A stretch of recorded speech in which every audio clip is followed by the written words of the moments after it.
Hey everybody, this is Harvey Sluggo Wasserman back with you with the 211th, I think it is, Green Grassroots Emergency Election Protection Coalition Zoom call. Actually, I think it's 212. How are you, everybody? It's 2 o'clock Pacific time on Monday, President's Day, and we got a president. We're going to be talking about a lot of great stuff. We got, let's see, 43 people to start with us.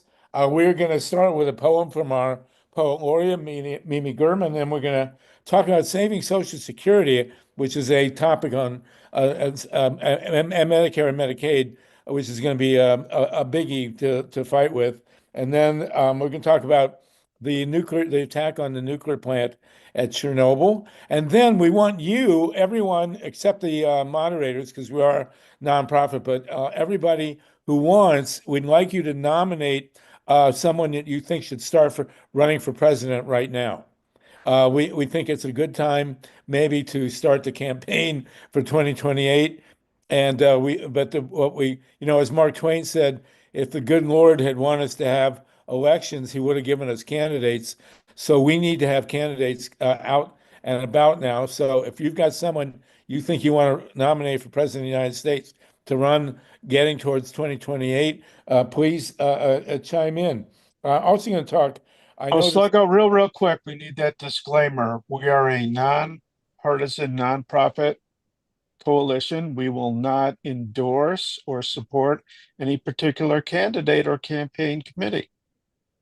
Right. And I know that Mike had to put that in there. We appreciate it. I personally was about to nominate Donald Trump, but he stopped me. So what can I tell you? We're also going to talk very briefly about a major trade in the National Basketball Association. I know people are not particularly focused on sports here, but this has a really interesting corporate angle, the trade of Luka Doncic to the LA Lakers, something that I hadn't thought of, but it's a big deal, even for those of us, even for those who don't follow sports. I'm a total addict, but what can I tell you? So, and then we're also going to talk about the fact that the Washington Post today turned down an ad calling for the resignation of Elon Musk. Very interesting situation, again, nonpartisan, and we'll talk about that. So we got a great, and then the second hour, Mimi German, our poet laureate, and Mike Hersh are going to lead a discussion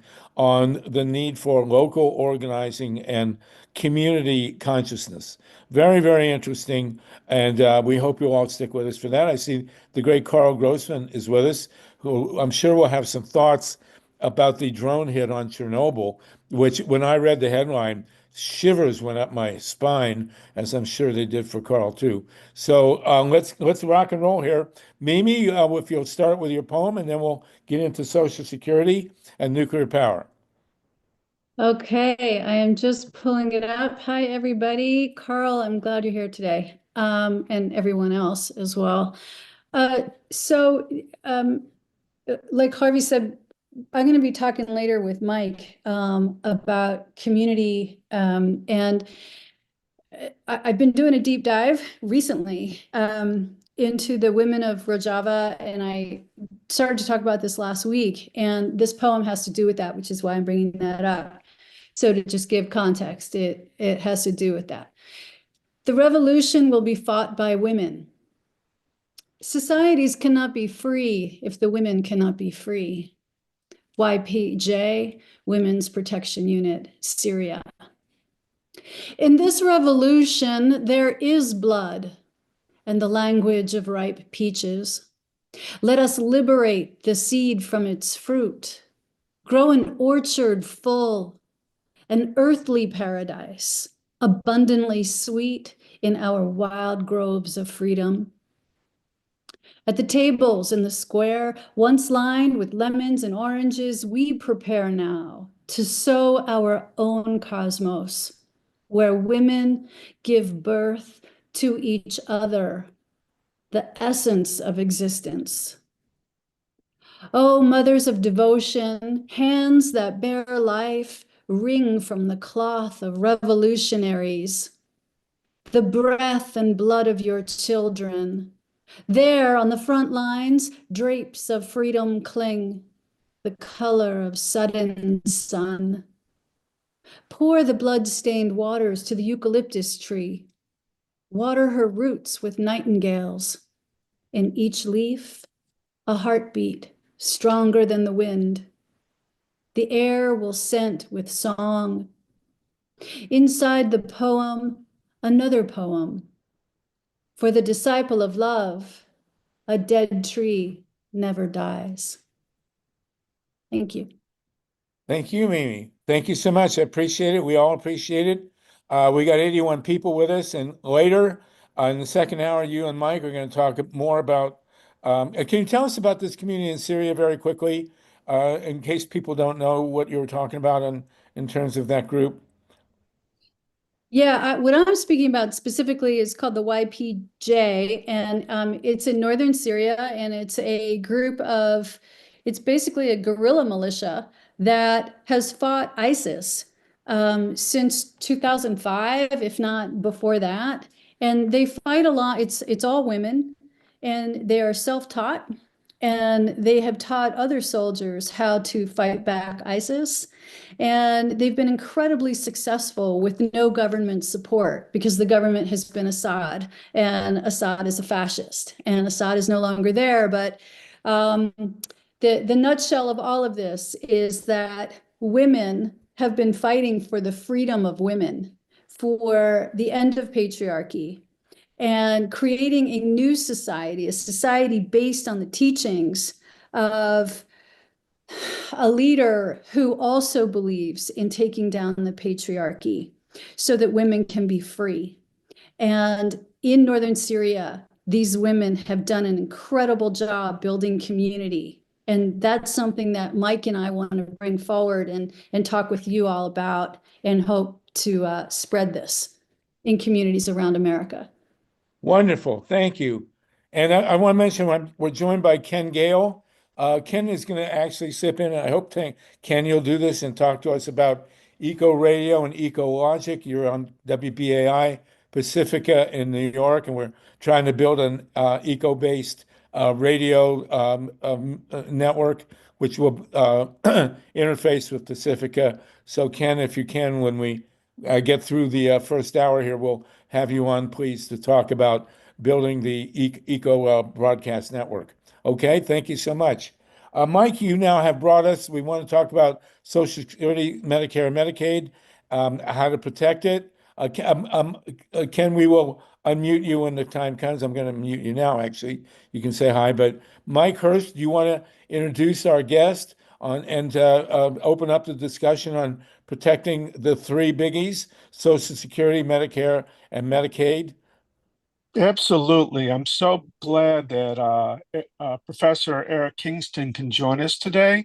He's a terrific teacher, leader, and organizer. He ran for Congress, unfortunately did not win. We would have been all a lot better off had he won. And he co-founded a great organization called Social Security Works, another nonprofit, nonpartisan organization that not only advocates for the protection and improvement of Social Security, but Social Security Works also joins with a lot of great organizations and coalitions advancing all kinds of great, wonderful policies to make our society better. So I don't want to take up too much time when Professor Kingston has so much to say and so much to share with us. So please join me in welcoming the wonderful Professor Eric Kingston. Thank you, Mike. Appreciate it. Great to have you with us, Eric. We appreciate it. Well, I'm not sure it'll be as beautiful as the poetry we just heard, but I will do my best to make a few points on Social Security. I'm going to start with something I think is very important. It doesn't have to do with the policy directly, but it's indirectly. Firstly, at this time when we're pulling ourselves apart in all sorts of ways as a nation, one of the few things Americans agree on across the political spectrum is they don't want their Social Security cut. They're willing to pay more if needed, and they want to see some judicious expansions.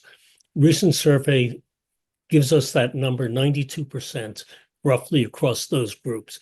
This is a bipartisan value.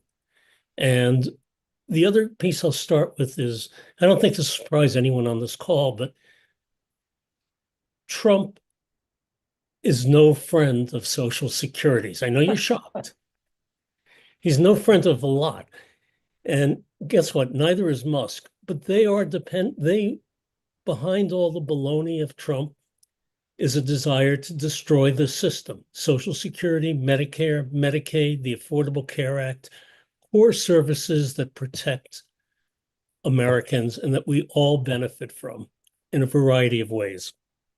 This attack is part of a long history of attacking Social Security, Medicare that we've seen over and over again. This one, I believe, is both the most dishonest and the most worrisome. I've spent 40, 50 years working on the Social Security issues, retirement policy. For years, I've said I'm not worried about the system. I can't say that anymore. For years, I've said, and this I believe, we can fund modest expansions and all the funds needed for Social Security. It's simply a matter of values and politics, not economics. And we can do that, but these folks don't want to do it, and that's very worrisome. The House budget reconciliation is calling for extraordinary cuts, not directly in Social Security at this point, but indirectly. Just start with Social Security. In Medicare, what they've essentially done is put together an outline that says as Ways and Means needs to give orders to the various committees to cut benefits by $4,500,000. Education and workplace by, there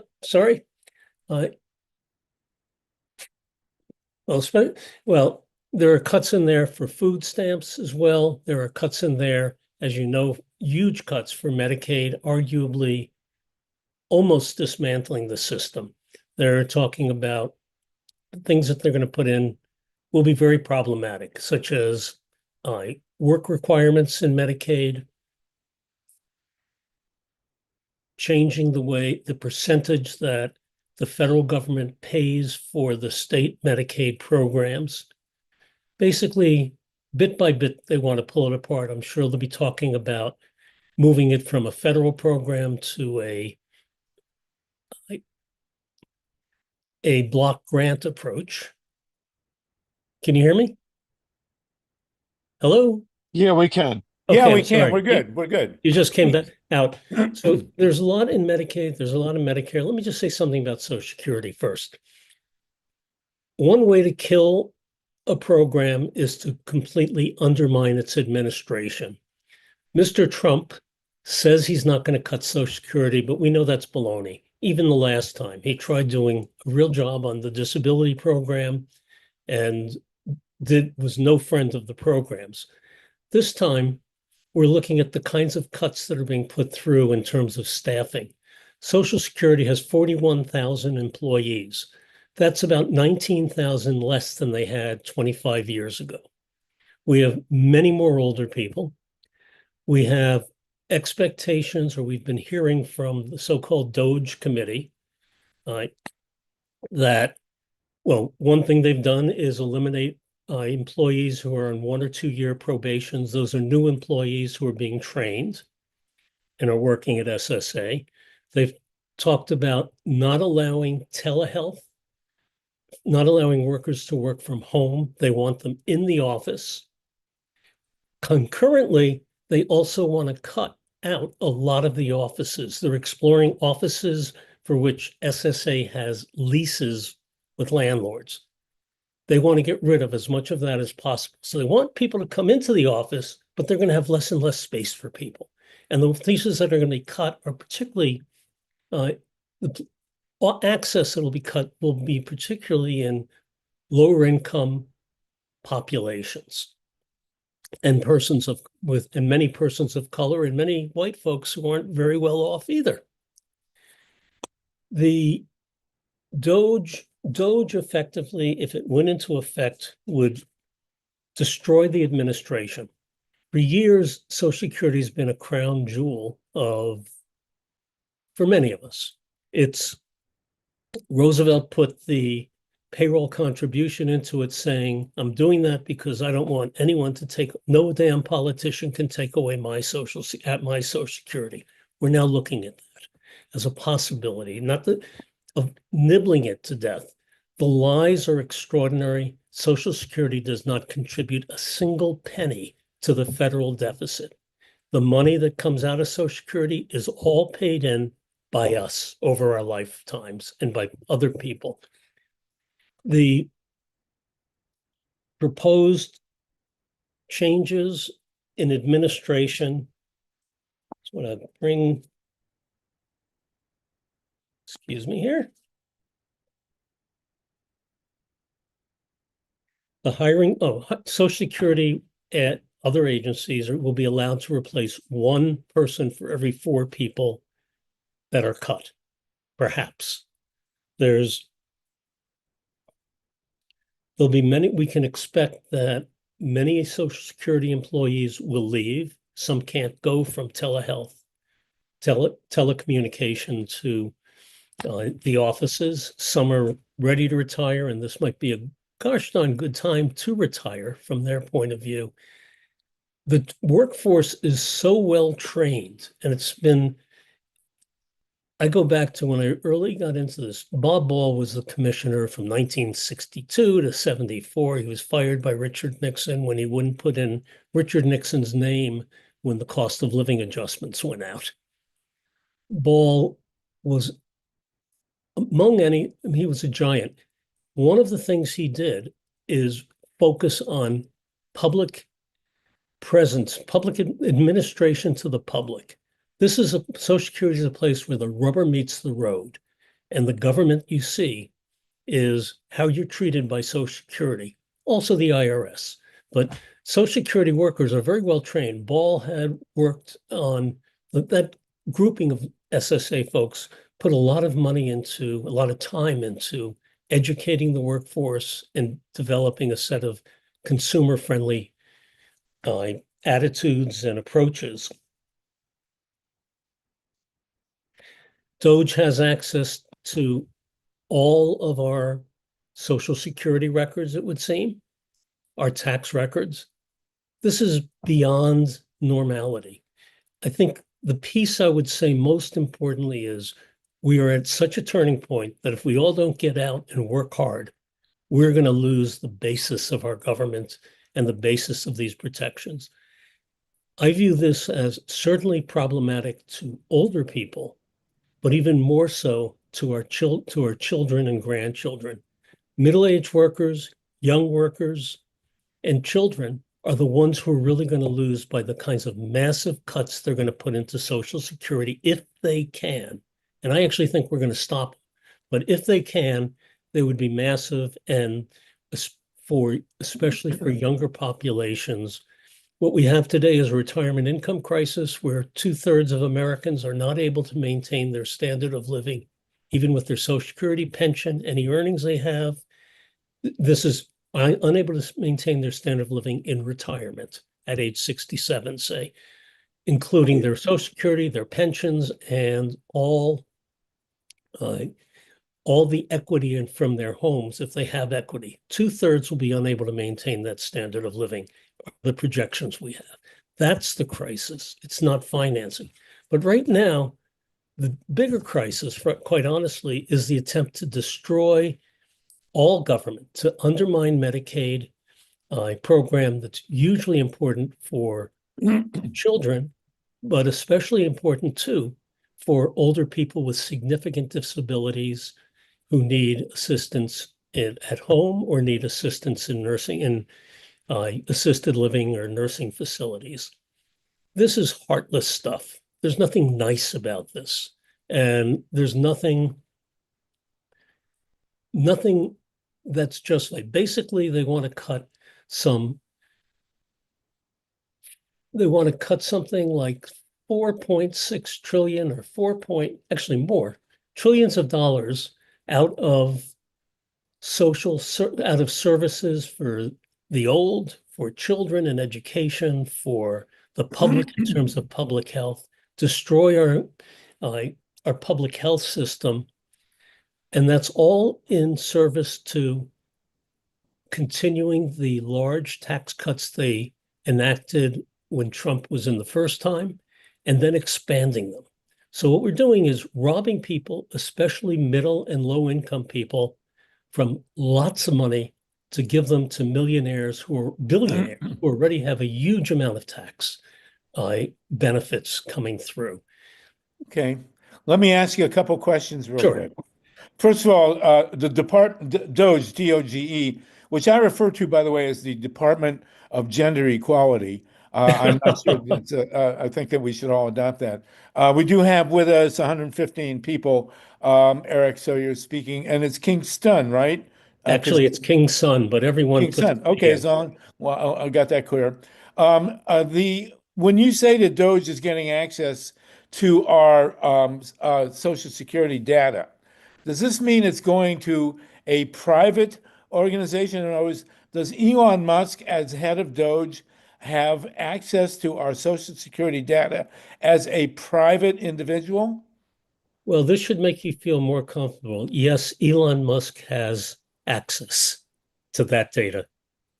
So they have, because when Social Security was passed, there was an assurance from Roosevelt, from the New Deal, that Social Security data would remain private and unused in official government transactions. It has never been available the way it is to a private organization, or generally even among the government. It's never been this available, and it's dangerous. Same with our IRS data. So they have basically privatized the data from Social Security and the IRS. Well, they have private access to it. The data, one could argue, is not necessarily private, but it's private in terms of confidentiality. But I don't know, I would call it privatized. But look, they want to privatize everything they can see. If it's funded to help people, privatize it, cut it, and blame Mr. Biden for having screwed things up, and which I'm not blaming it, but I'm saying that they don't care. I guess I started to say early on, I left it, is there have been attacks on Social Security throughout the history of the program, beginning with the 1936, the presidential candidate then, Alf Landon, called Social Security a fraud on the working man, going up to all sorts of things, proposals to set up a commission that would have legislative authority as a way of taking the program out of normal legislative process. This has been going on forever, but this one change is the most dangerous. The changes that are being put forward are the most dangerous we've ever had. Medicare is probably on the plate for privatizing. They could privatize it a number of ways. They could have a voucher program. We're going to get rid of the regular old Medicare Part A. We're going to let people have some money, a voucher, and they can go out and buy the best insurance they can find. That's both a cap and a cut. Medicaid, the same goal. There's no respect for the kinds of protections these programs provide, or for what the public wants. And well, so then the question becomes, so what you're telling me is that Elon Musk, if he had some little project he wanted to do with Twitter, and he could take the private the data that he got from Social Security and Medicare and use it for his economic gain. Is that correct? Well, he's a very honest person, and you can't imagine him ever doing something like that. But if he were so inclined, he has access to that at this point. Unbelievable.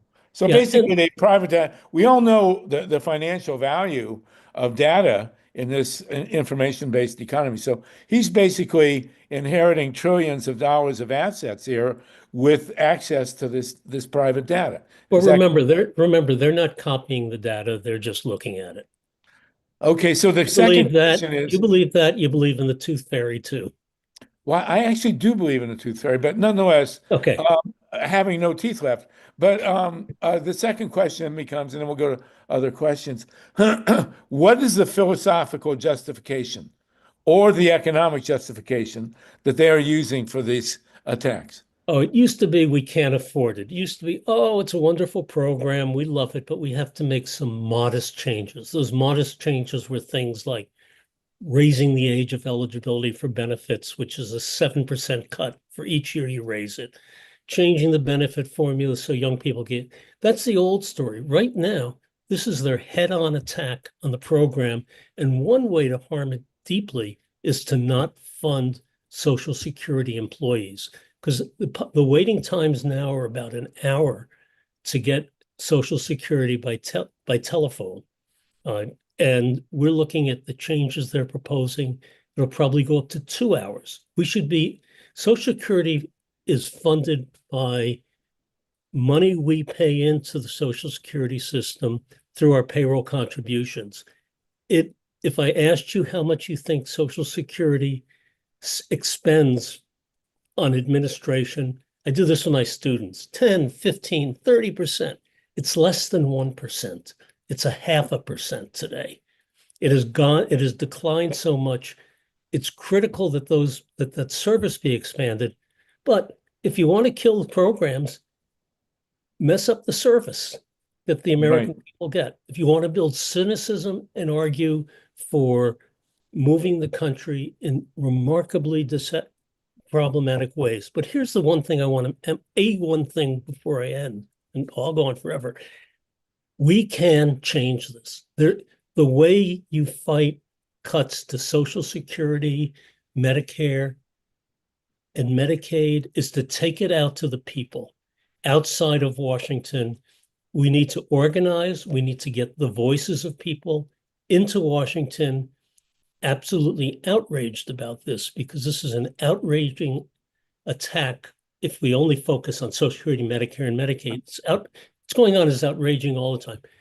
One of the best issues those of us who want to build a movement to make change is to focus on but is to really bring out the frustration, the anger of people who are outside of Washington, folks, be they Democrats, Republicans. I happen to be a Bernie Sanders fan, but whoever they are. I thought you were Bernie Sanders. You just look just like Bernie. I thought you were him for a minute.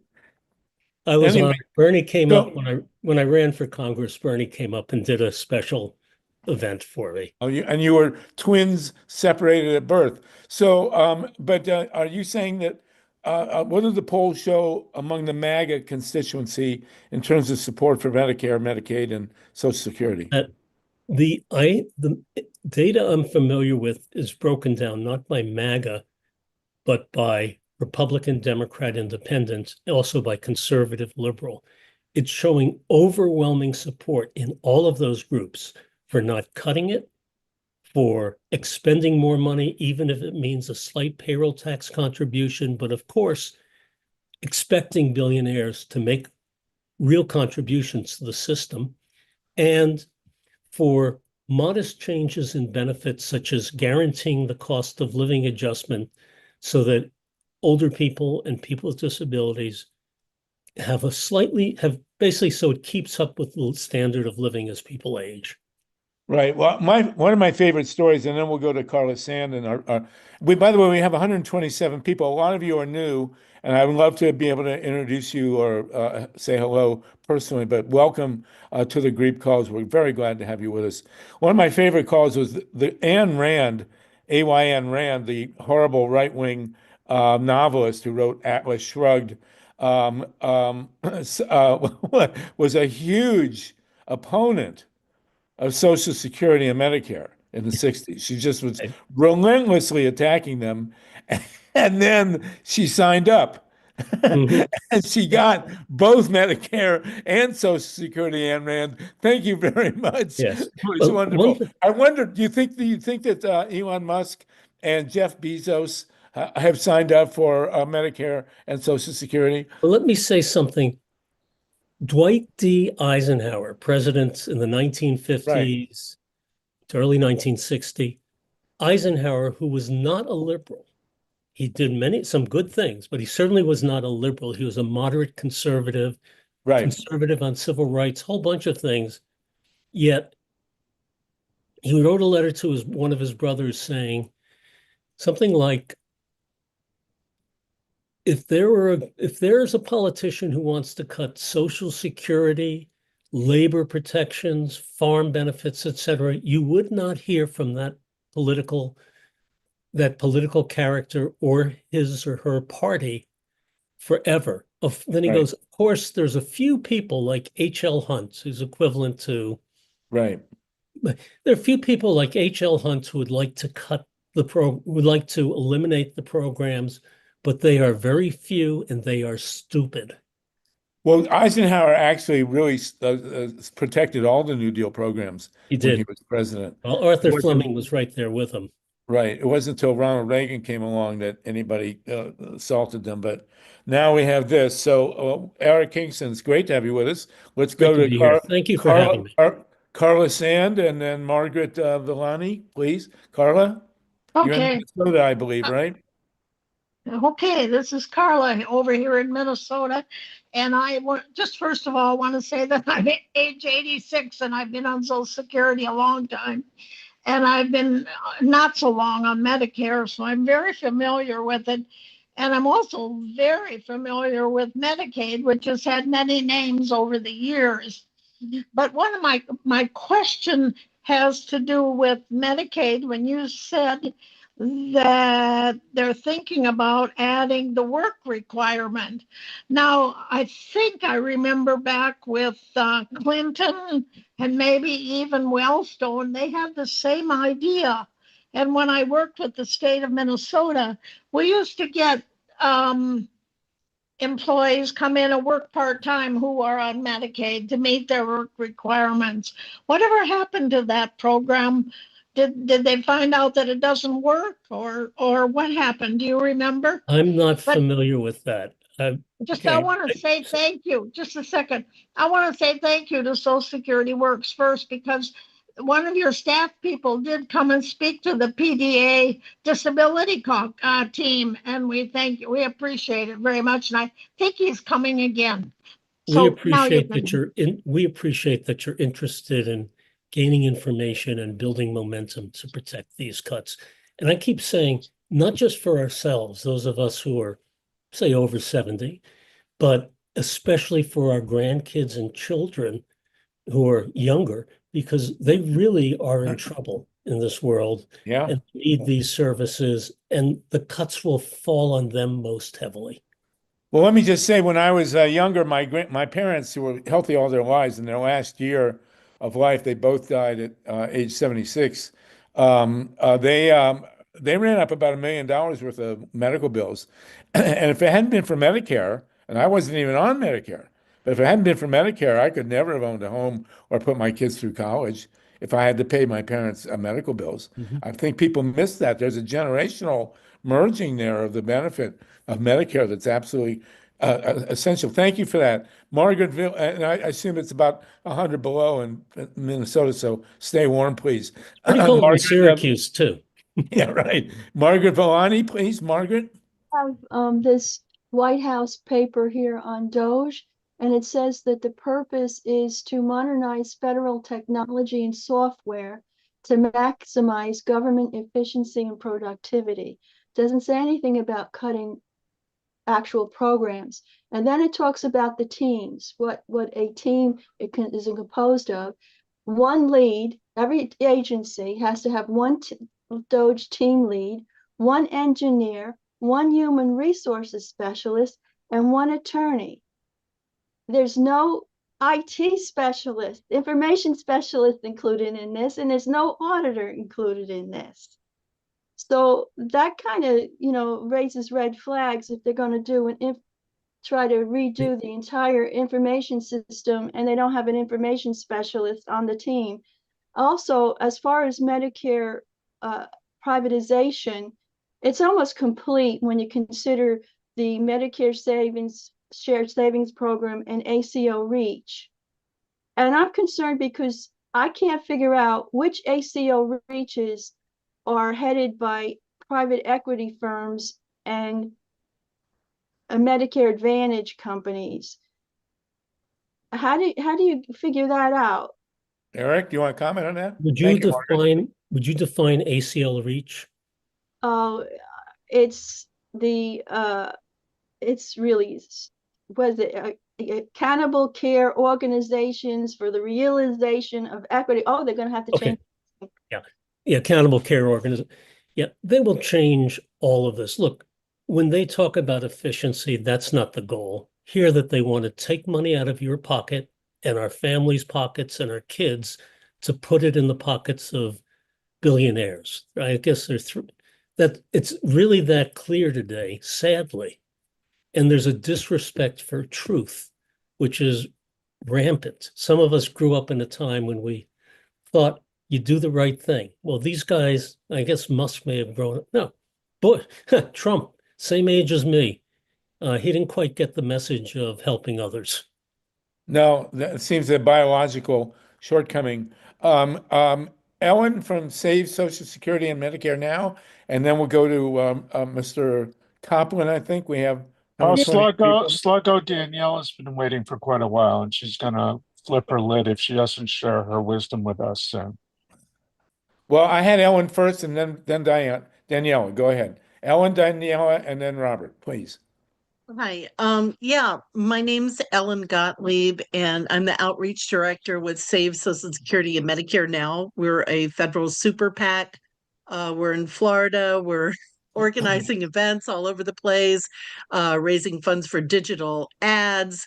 We're doing all the stuff on the ground that nobody else is doing. We're a team of seasoned campaign staffers that know each other from multiple presidential and senatorial campaigns. So check out, I posted the website, Save Social Security and Medicare Now.com, our website. We are moving over to Wix, but you can reach us there. Our phone number, our email address, everything. And we'll be posting our events soon, but we have several events this week. So, and moving forward on the ground in Florida. So that's it. Thanks. Thank Great. you. Thank you, Ellen. Thank you for that. Post everything there. I like how you describe yourself as seasoned. I went to the aquarium in Monterey, California, and tried to get a senior discount, and they referred to me as experienced. So seasoned is good. Daniela, please go ahead. Yes, I've been an activist for 60 years since I integrated Selma Television. I'm a Bernie-crat. I meet with the progressive Democrats. I belong to many environmental organizations. I've written 20 books on social justice.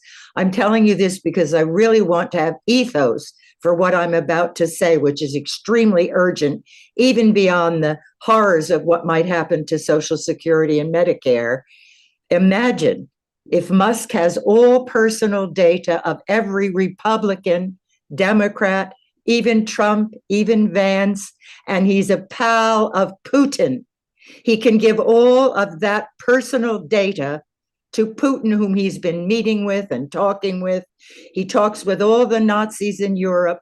He's mixed up with his two pals, Peter Thiel, a fascist who's been promoting fascism all over the world, and of course, David Sachs, who wants to base the American dollar on Bitcoin and crash the world economy. So we're in a big fix here. I've been calling senators all morning to warn them that with personal data in the hands of Elon Musk, he can give it to Putin and his other oligarch Nazis. Remember, Putin and Trump's father were literal Nazis, literal Nazis. They have no conscience. And one of the things they want to do is kill a huge amount of people because nobody's talking about not only the climate crisis, which I'm very aware of. I speak on it all the time as a trained leader by Al Gore. But I also am aware that the population bomb is destroying the earth. So you're not facing the fact that they really want a lot of us to die and leave just the white supremacists alive. This is not this is not pie in the sky or craziness I'm talking about. This is a very urgent matter that I'm warning you about. I have a high IQ. I've written 20 books on social justice. I've been an activist for 60 years. This is a real threat, even beyond the horrors of what they'll do to our Social Security. Imagine Musk with everything that he can give to Putin and the rest of the dictators around the world. I'm scared to death for my children. Thank you for that, Thank Danielle, you. and thank you for your years of activism. We appreciate it. Robert, Can I just comment on that for one quick second yeah, here? please go ahead. That a friend of mine said the other day, and I'm Jewish, she's Jewish. It was just kind of a discussion. We kind of are in the place that the white Christians were in 1933 in Germany. We don't want to see what happened there, but it's a very dangerous place that you're giving expression to. And I can't disagree with you. I think it's very dangerous, and I don't think they particularly care if low-income people, if people who are other than, at this point, white Christians die. I hate to say it that way, and I don't want white Christians to die. It's the Christian nationalism has been working for 40, 50 years to build up this movement of theirs, and now they've got a good hold on it, especially with Trump. Robert Coplin. Robert, please. Hello, I'm talking about SSI. Did you know a person on SSI in California only gets about 94% of the federal poverty level? And we were the last state to get SNAP benefits for people on SSI. I'm part of a coalition called Save for SSI coalition. We're trying to improve that. Thank you. Thank you for that, Robert. Fighting. SSI is the means-tested program, public assistance, welfare-based, and it's usually important. Thank you for fighting. Thank you for that, Robert Coplin. We appreciate it. Kevin Eisenstein, I want to try and get you unmuted, and then Donald Smith and Mickey Leader. Kevin, go ahead. She's EISENSTADT, and I just turned 65 last week, and I had thought about delaying Social Security for 23 months until I hit 67 to get the full payout. If you take the early payout, it's about a 30% haircut. But with all this discussion about Trump and his administration for the next 4 years, now I'm starting to feel concerned about whether it actually makes sense to delay 23, 24 months. Obviously, I don't know how long I'm going to live, but what we're seeing is that the Trump administration and Musk want to cripple working class people that actually depend on Social Security. And I wonder if Mr. Kingston has any thoughts on my concern about delaying versus taking it now, because That's clearly interesting. we're not going to get a cap that's eliminated ever, or at least unless we find another Bernie Sanders candidate. We have a note in the chat from Annalise, who's also about to turn 65. This is not just a litany of the horrors. We're trying to, as Eric has said, we're trying to inform people so that we can all take action. So Eric, go ahead. Let me just say, that's a very personal decision. So what I'm going to say, you can tie into. Firstly, even though I'm very nervous about where things are going in Social Security, I'm not so much nervous for our age group. That's sad. It's absolutely sad, but they're not going to be able to pull things away. Now, your decisions. Well, wait, that's a big statement. Are you saying that you think that Social Security for current beneficiaries is defensible? I think if we fight hard, it's very defensible. I doubt that they're going to want to go into that buzzsaw. The thing, just to go to your early retirement piece, you're correct. If you take your benefit at 62, it's 70% of the full benefit. If you wait until age 70, it's 130% of 124% of the full benefit. That's a choice. I personally think if you can afford it, it's a good idea to wait. But you have to put in an assessment of where the system is. And what really stinks, part of Social Security is to give people a sense of security. And whatever happens, they're stripping that sense of security from the American public. Another level of uncertainty moves in there. Wow. Annalise, I hope that helps with you as well. I had the same choice. I didn't wait till I was 70. I think I waited till 67. But now I'm 80. I probably would have been better to get it. Anyway, thank you for that advice. And again, we want to emphasize this is not just moaning and groaning here. People need to organize and protect these programs. I'm especially concerned about Medicare because medical costs are so high that, if you don't have Medicare and you have a major medical problem, I have the Part B also, by the way. I've had 2 hips, 2 knees, a heart, an eye thing, all this stuff, and I wouldn't have any money at all if I Gosh, had to pay. Trump could save a lot of money by putting you out of commission. Well, don't give me any ideas, please. Okay. But thank you, Eric, for that. Okay, Donald Smith and then Mickey Leader. Donald, go ahead.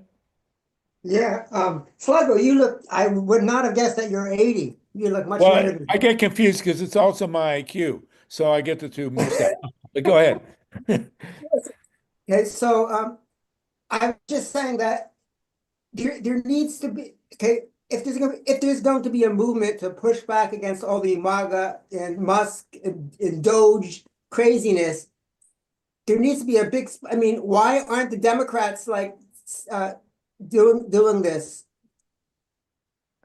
There is no very little Democratic pushback from it. A centralized place where people go and say, "Hey, Americans, they're going to destroy Medicare, Social Security, etc., Medicaid, everything." That's my point. That we. Well, let's ask Eric that. What are the Democrats actually doing? Thank you, Donald. Well, good question. First, I'd say it's probably a better question for you, but I'm going to answer it. I think it's a very important question. There are groups like Progressive Democrats of America that are working very hard to organize people nationally and help support local groups that come together to work on these issues. It's not just about Social Security. It certainly is about Medicare, especially, and Medicaid. It's also about Social Security. But fundamentally, it's pulling apart. It's about stopping the pulling apart of our society and the decency of our society, which is being being ripped away. Yes, that's a good point about that. I just put out a piece which we linked to you, everybody, on questioning whatever happened to Kamala Harris. I mean, she ran for president, she disappeared. And one thing we've learned over the decades is we cannot count on the Democratic Party or many of the Democratic politicians when push comes to shove. We'll see if Medicare and Social Security don't get them going, then I don't know what will. Thank you for that, Mickey Leader, and then we'll go back to Ellen. Anybody else? We're gonna and then Tatanka. We're gonna move on from this in a minute. Eric, you've been a great presenter, and we have 130 I'm trying people. my best. So we're glad to have you, Mickey Leader. Then we'll go back to Ellen, and then Tatanka. Hi, good evening, everybody. I wanted to make 2 comments. One is Social Security and Medicaid take care of so many people with disabilities, so many people who are elderly. It will affect everyone if you cannot get caregivers to take care of the elderly. If you're going to take everything away and nursing homes won't be able to keep any of the elderly or very, very sick people, it will be a disaster. But that makes about as much sense, really, as throwing out every person who came here who will pick our vegetables and fruits in the field. But the worst makes no sense. And since I've been asking everyone, nobody can give me an answer. If we know that the white conservative crazies are afraid because they are no longer, white people are no more in the top of the population, they're under 50%, and they're losing population because like most of us, I'm 78, our children either didn't get married or waited to have children till very late and had one or two maximum. So if that population happened in Europe too, is by just not replacing each of them with 1.2 children, where is the idea here that makes, and they don't want Black and Hispanic and other races from all over the world to live here, and they don't want them to have children. Okay, so why did they stop allowing them to have abortions? And why, in heaven's name, didn't they just figure it out because they're too stupid? Give families who want children in low birth rate, census, money for children. Give them the benefits Right. of child care and free medical care, etc., and food stamps so that they can be fed. I don't know who they think, how smart they were with this, but early on, I saw lots of texts coming through during COVID that they didn't care how many people died because, that's a risk, a rationale. And we'll get rid of all these people who were on Medicare, Social Security, and insurance, and we'll get rid of them. Oh, my good God. I don't know which idiot doesn't- has, Well, explain that to me. you're presuming rationality, Mickey. I don't think any of this makes any sense, frankly. No, Historically, by the way, there is one thing and one thing only that drops the birth rate, and that is the empowerment of women. And in places where women are empowered, the birth rate goes down, even in Catholic countries. So it's a very interesting statistic, but nothing else makes sense as Let me far as I just can see. respond as a Social Security maven. Yeah, then we'll go to Ellen and Tatanka. I Daniela. thought you were going into the issue also of the dependency ratio in Social Security. How are we going to be able to support a large group of older people? The reality is there's so many ways to do it. We're the richest nation in the world at the richest time in the world's history. There are many ways to approach that. The increase in Social Security in the future is far less than the percent increase in the number of people. This is about, they can talk about efficiency, they can talk about rational approaches. They're about cutting this back the same way Alf Landon, same way people have fought this system in time. They don't believe in government and they don't believe in programs that help people for the most part. And God knows why, literally. Thank you. Ellen, and then Tatanka, and then Daniela. Yeah. Honestly, if anyone wants to do something in their community, I understand not everybody's happy with the Democratic Party, but they do have the ability to reach a lot of people. And whatever county you're in, state you're in, if you want help, you can ask them to help you put together an event where you can do a phone bank. We'll help you. We will help you. We will help you do rallies. We'll help you do whatever you want to do. But mobilizing people, I think Lincoln was right about public sentiment. Without public sentiment behind you, you can do nothing, and with it, you can do everything. So getting that public sentiment and reaching out to other people in your community, whether it's friends, family, through your social contacts, groups, clubs, religious institutions, political organizations, and getting those people out in front of cameras, out in the street, making phone calls to your representatives, really mobilizing people is really the way to stop this. This is what stopped ending the Affordable Care Act. We'll just have to do it again. We just have to do it again. So you have my phone number in the chat, website, email address. Reach out to me. We've done this before. We can do it again.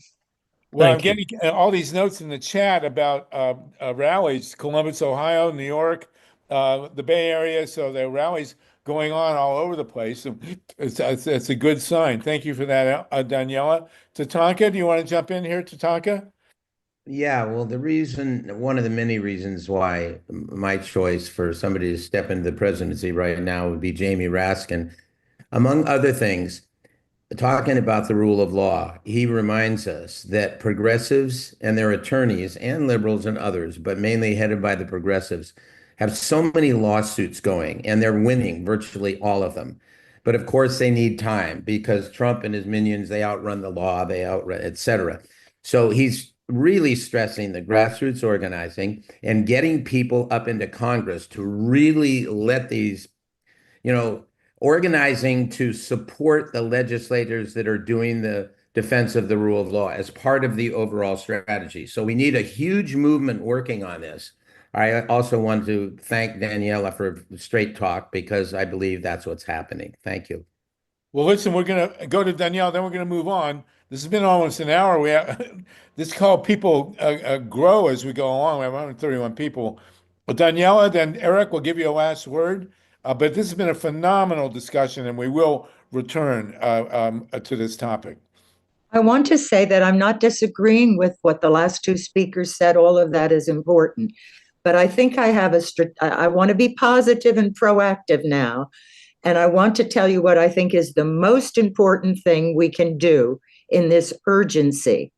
The Republicans have to realize that their information will also be compromised, that they can also be held hostage by Musk and his pal Putin. So the most important thing we can do, if we're articulate and up to it, is to call Republican leaders like Senator Thune, leader of the Senate. He was not the one Trump wanted because he's a bit more independent than the other senators. And McConnell, who's turned now and started voting against Trump because he's near death. And then we have other important senators to call. Even J.D. Vance, we should say, do you really want Putin to have all your information? And we need to call Republican senators and warn them that they can also be held hostage and blackmailed with their personal data by both Musk and Putin, and that they will have no jobs anymore when this becomes a total fascist oligarchy or kingdom. They won't even have their jobs and their pensions and their Medicare in the Senate or the House if our government is destroyed, because we're really on the brink of not maybe being able to have any midterms. So I really want to, and you can easily find those numbers. They're all online, of Senator Thune, Senator McConnell, Senator Collins, Senator McCoskey. Get all the Republican senators, Senator Rubin, who has a little bit more sense, Rubio has a little bit more sense, Thune has a little bit more sense than the rest of the hostage Republicans. Because Daniela, Rubio is no longer a senator. He's now the Secretary of State. I know that. Believe me, I know it. Okay. Okay, that's my suggestion. Very important to do it. I've been doing Mike and thank you, Daniela. Thank you very much. Mike and Mimi are going to talk about local organizing now. We're almost to the end of the hour. John Seeley, and then we're going to move ahead. This is really phenomenal discussion. You'll have to come back, Eric. Go ahead, John Seeley, and then we're going to move ahead. Well, I wanted to speak about what are the practicalities of organizing in the community now. Yesterday, we had some discussion of a couple of things like Section 8 tenants being threatened by Musk. We also had mention of the American Federation of Government Employees and their role in putting together these rallies who represent, all kinds of federal workers. So are you folks coordinating with the AFGE? And also, do you have any thoughts about how one might identify Medicaid and recipients, which would be difficult because of HIPAA, and also about Section 8 recipients who ought to be more accessible? Can state governments, blue state governments help us ID buildings in the neighborhoods where there's Section 8 recipients? Go ahead, Eric. That's an organizing question, and then we're gonna move ahead, and then we'll get back to mainstream organizing. But go ahead. I think I actually started writing something but I think that the local organizing is going to be the most important thing we can do. Someone mentioned going to Washington. Going to Washington is great, but going to the offices or the town hall meetings of members of Congress is important. I caution myself two things. We need a positive message, and one of the people touched on it. We need health care for our kids and family. We need family leave care, a variety of things. We're not going to get that this week, but we still need to build on a message that the American people want. We have to fight and block, but also build something. And the way to do it, I believe, there are many ways. We're all doing it on this message, on this call, video. Really involves working at the grassroots, talking with your friends, even the ones we disagree with, but they're still friends, talking with people, and kind of trying to tell myself, don't be too self-righteous. Don't beat up on ourselves, because yeah, the Democrats have screwed up all sorts of ways, and I could tell you that, but it's the best we got for now, and we got to make it better. And I say that as an early civil rights and anti-war activist. I'm surprised today. I'm so focused on maintaining our government. Okay, thank you for that, Eric. We'll give Rhonda a last shot here. Rhonda, you're in Florida, and then we're going to talk about this nuclear hit, and then you're all going to get to nominate your own candidates for president. So go ahead, Rhonda Roth, and I'm going to nominate LeBron James, by the way, but that's another story. So go ahead, Rhonda, please. Thanks, Harvey. I actually have to get on another call, a climate call. But I wondered if any of you activists, like really well-seasoned activists, ever saw a reverse psychology campaign work. And what I'm thinking of, and please don't see me as a total fruitcake on this, but most of my work is environmental, and simmering below the surface in most of what we do is the issue of population. So if we take a lot of the speakers today and synthesize some of their population comments, just imagine that we created a campaign saying, yay, Trump, he's going to finally lower the global population. Well, that'd be wonderful. And then put I know this sounds crazy, but I was wondering if a reverse psychology campaign has ever in the past worked. Do you know what I'm saying? Yeah, I do, but I don't know. I mean, I have 5 daughters, so I'm I don't know. You can't be part of this. But you can't be part of this as I campaign. say, and I will say this again, the one thing that throughout history that has most reliably put a bit damper on population growth is women's power. You know, people, when women take power, population drops. And that's the way it is. I'm not going to make any comments beyond that, but it is a demographic reality. So listen, Rhonda, I know Rhonda from Florida. She does great environmental work. Eric, it's been great to have you with us. You will come back. It's been a phenomenal discussion. My honor. About Social Security. And so we still have, after a full hour, 122 people with us. This is the call with the longest attention span in America. So we're going to move to another couple of issues, and then we're going to go to grassroots organizing. You guys, please, everybody, you can make your nominations for president. The next issue we were going to deal with, and I don't know if Rich Gale is still with us, but Ken Gale, rather. Mike Hersh, go ahead, and then we're going to jump in and talk about this nuclear hit in Chernobyl briefly, and then we're going to take your nominees for president. Absolutely. And I want to thank you again, Eric. You did an absolutely amazing job. So glad you were able to join us. This is life and death for millions of us, tens of millions of us now, and all of us at some point in our lives. We all have either we're knocking on the door of retirement, in retirement, or we have parents in retirement. And then there are massive numbers of people who want to work, but because of physical challenges are unable to work. and we have a very ruthless, heartless regime that's taking form now, right before our eyes. It's telling people, oh, you're on Medicaid or Medicare, you're going to have a work requirement. This is heartless and cruel. You know, it staggers the imagination. And thank you so much for bringing perspective and your knowledge and your wisdom, and also offering us some solutions and things we can do. So I deeply appreciate that. Thank you. Thank you. Can I just Okay, say now, one thing? Can I oh, backtrack? go ahead, on Eric. Yes, something? please. Social Security is at risk for older people, but it has more to do with the access. It could be cut in all sorts of ways, and they would like to do it. But I think what I'm trying to say is it's very important to focus on that, but also the healthcare pieces, because those are going to be the most immediate cuts. Yes, and those are really dangerous, having run up some serious medical bills in the last 15 years on Medicare, and having seen my parents go, it's a very, very dicey situation. Let me thank you again, Eric. We'll have you back, and also all you people that made great comments. I do want to jump in real quickly. I did put out a piece which was linked to you today about what happened on the election in terms of protecting the vote.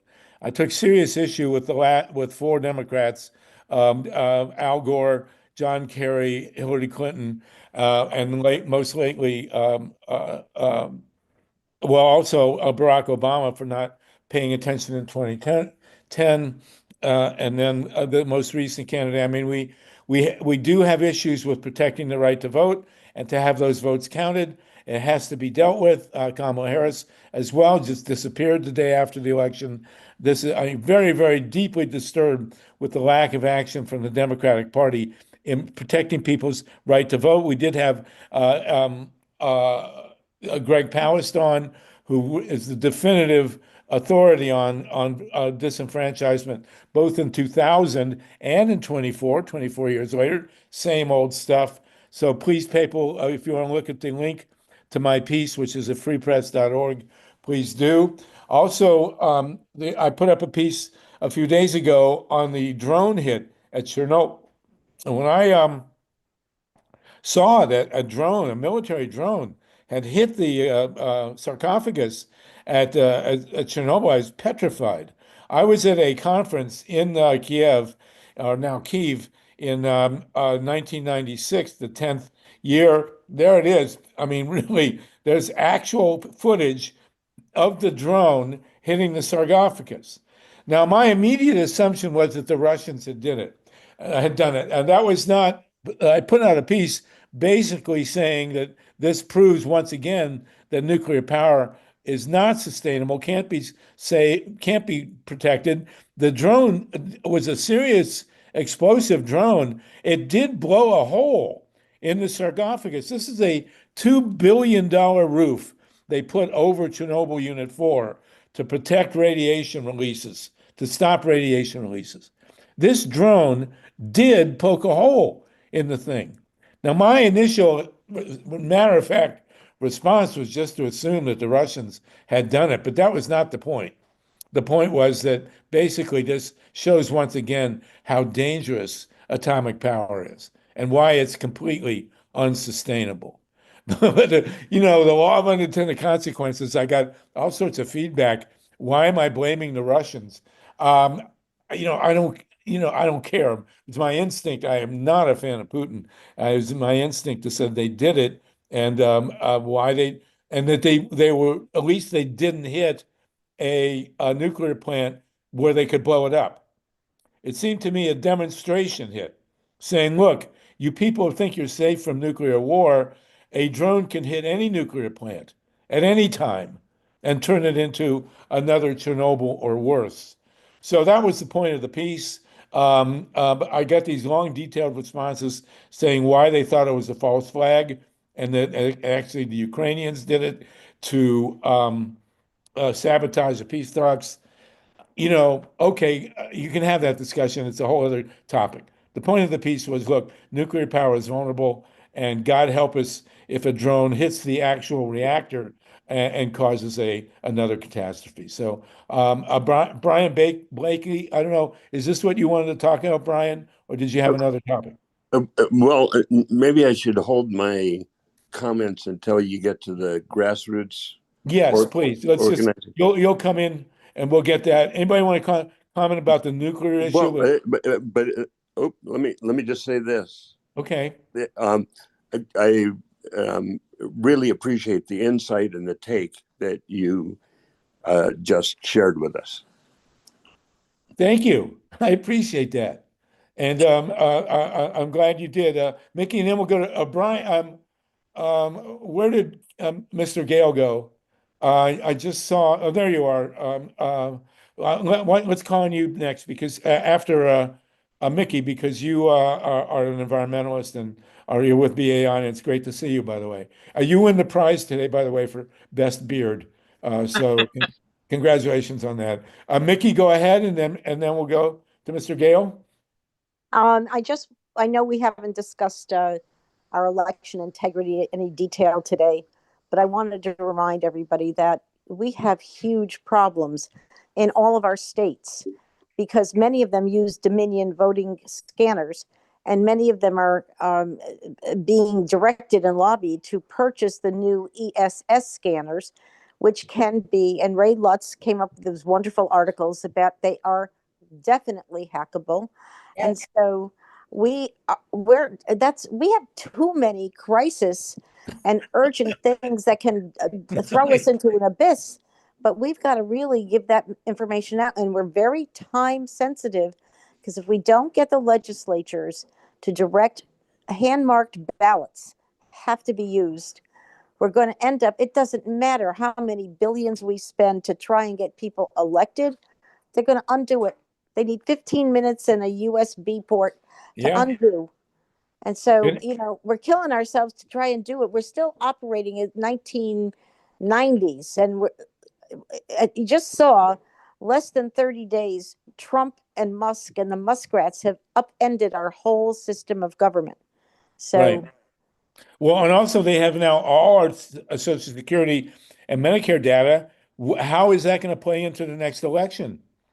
In the last election, Musk ran this ridiculous lottery, and we know he used it to gather data to flip the voting machines. So, that's the reality. Thank you for raising that. Very important. Ken Gale, you are with ecoradio.org at BAI, WBAI in New York, a Pacifica affiliate. And, we just had this drone hit on a nuclear plant, which clearly means, they hit the one sarcophagus protecting a reactor, which is what did blow up. And then now we got somebody wanted us to think about what drones can do to nuclear plants. And you've got this geoengineering, atmospheric tampering, all that stuff. Tell us what you're about at Eco Radio. Yeah, that was the last show we did. I was on geoengineering, which scares the bejeebers out of me. I think there's been a very cavalier attitude of the health effects of radiation on people by corporations, by governments, by corporate media, and it's been going on for years. Whether they're setting us up for a nuclear war, whether they're setting us up for more nuclear power plants, I can't say, but this cavalier attitude has been very, very persistent.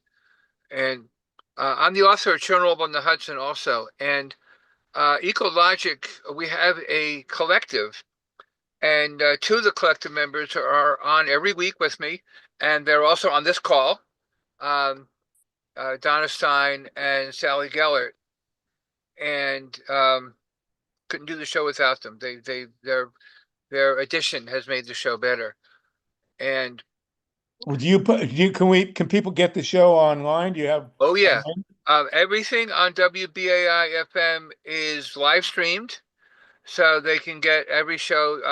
We have a link to BAI.org's live stream on our website, or you can just go to WBAI.org, and there's you can click on listen live, so you can hear any show on BAI as it happens. They're also archived if the equipment's working right. But you can hear the show afterwards. What we do on our website, we have a description of the contents of every show, what the subject and what it's about, who the guests are, so that you can decide if you're just new to the website, which of these dozens of shows should I listen to next? Well, listen, Ken, we want to put together an eco network where we align up the many environmental shows, both on and off Pacifica. We've had three at KPFK. I think there's one or two at KPFA. And we want to, like, have a resource where people can go through the Pacifica portal and online to be able to hear all these shows in an organized fashion. So, Ken, I hope you'll join our organizing effort for the Eco Broadcast Network. And I love hearing that. And we work with Charlie Olson of Environment TV, and okay, that's his big wish, is to have all the shows, TV and radio, linked up, so including podcasts, so that there's 24 hours of environmental programming. So yes, and we can do it also with Progressive Radio Network.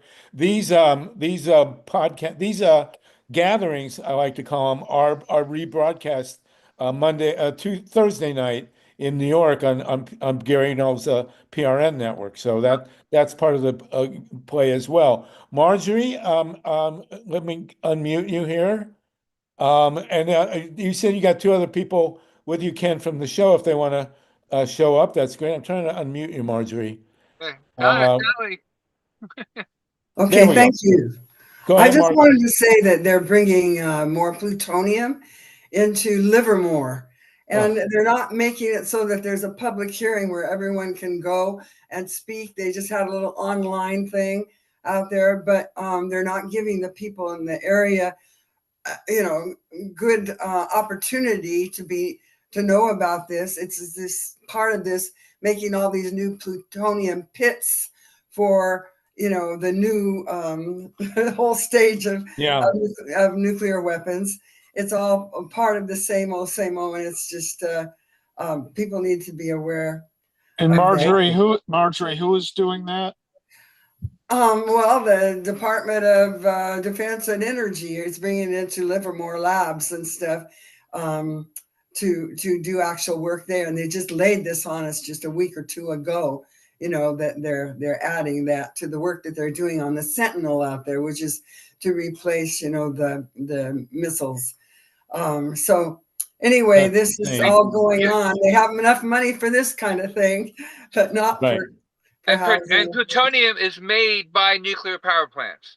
Exactly. It is. All nuclear weapons have to have a nuclear power plant to have the plutonium. They reprocess the waste from the nuclear power plants. That's one of the reasons they don't want to give up nuclear power plants, is that's how they get the plutonium for the weapons. And that's why we need more weapons at this time. It's hard to say. We need any. Also, we are going to have a big global shutdown of the bases and Travis Air Force Base this next Sunday. It's going to be global because we have almost 800 bases across the world that protecting us, right? And so at Travis, they are actually sending out those bombs that are going to Israel right now. And there's where the planes are going out of Travis Air Force Base, about an hour just to the east of the Bay Area here, for sending back, deporting all the immigrants. So anyway, I just thought people might want to be aware and join us on Sunday at Air Force Base. We try to shut it down. And thank you. Marjorie, if you'd please put in the link so people can join in and help you. Great. Well, thank you. In the Thank chat. you very much. Thank you. Please No, do, thank yes. you, Marjorie. You're wonderful. Heidi, go ahead. You're unmuted. Oh, great. Thank you so much for taking my call, or answering my Zoom up. You're new, so we're glad to have you. Thank you. I just want to say thank you to all of those people that are particularly involved with the anti-nuclear stuff. I have been working, crusading to really make sure that we solve our climate change solutions. And I don't think nuclear is a part of that. And I would like to, I'll put in the bottom of my, I'll put in the chat my, my link tree, which has a green energy economy proposal. But I wanted to say thank you from the bottom of my heart for all of the people that are doing the anti-nuclear advocacy here. I was actually in Seattle at the Fred Hutchinson Cancer Research Center, where Anatoly Grushenko came, and he was one of the fighter pilots that are helicopter pilots that flew over and covered up the esophagus. And I went to go thank his widow at his funeral for Oh my doing God. Wow. for that. So this is kind of important to me to hear about this new news, and I'm very grateful for all the work that's being done about this. So thank you so much. Thank you, Heidi. Thank you. And Donna Stein has put in the chat that ecoradio.org for Ken Gale and the show at BAI, and we will be tying it all together. Myra Reeson is one of those who's been working on this, and to have especially an April 22nd Earth Day Eco Marathon broadcast. Ken, you definitely need to be a part of that. You and Donna Stein. Go ahead, Myra. Yeah, I actually wanted to keep Marjorie spotlighted here because I'm interested in this development that you're talking about the plutonium pits for nuclear weapons. Now they're now proposing that they be manufactured at Lawrence Livermore Labs in the Bay Area. Is that correct? No, you're muted, Marjorie. Let's unmute you. Hold on. Try to unmute now. There. So they're making pits at Oh, Lawrence hold on. Let's unmute her. They used to do that at Pantex. I'm trying to get her unmuted. No, it was not at Pantex. It was at Rocky Flats. Oh, Rocky Flats, right. Hold on just a second and let's unmute Marjorie one more time. There you go. Good. No, sure. There she is. The pits are actually being manufactured in Savannah and in Los Alamos National Labs. Yes, those two places. But for some reason, that's why we couldn't understand. Tri-Valley Cares is the name of the organization. Right, Mary Leah Kelly. So you can get more information there since we don't have a lot of time today. Okay. But for some reason, they're linking this up to the Sentinel work that they're doing at Livermore. So I'm not an expert. I just know that they're going to bring plutonium in on the 5 and the 580, apparently from somewhere in Southern California. They're going to put it on the roads again. You know, like, oh my goodness. Yes, all that radioactive material. I mean, that's just incredible. Okay, so thanks for clearing that up. Yes, we'll have to have Mary Leah Kelly from Tri-Valley. Yes, perfect. And Jackie Cavasso also. Jackie would know. Yes. Right, they are experts on this issue. Yes. The plutonium pits, which are about the size of a softball, were introduced into the nuclear weapons arsenal in order to make the atomic bombs thermonuclear bombs with the much more devastating. I mean, just extraordinarily more devastating. And they were manufactured at Rocky Flats in Colorado outside of Denver for many years. And the thing about plutonium is it just can't be contained. Wherever you put it, it eats its way to another place because it's radioactive.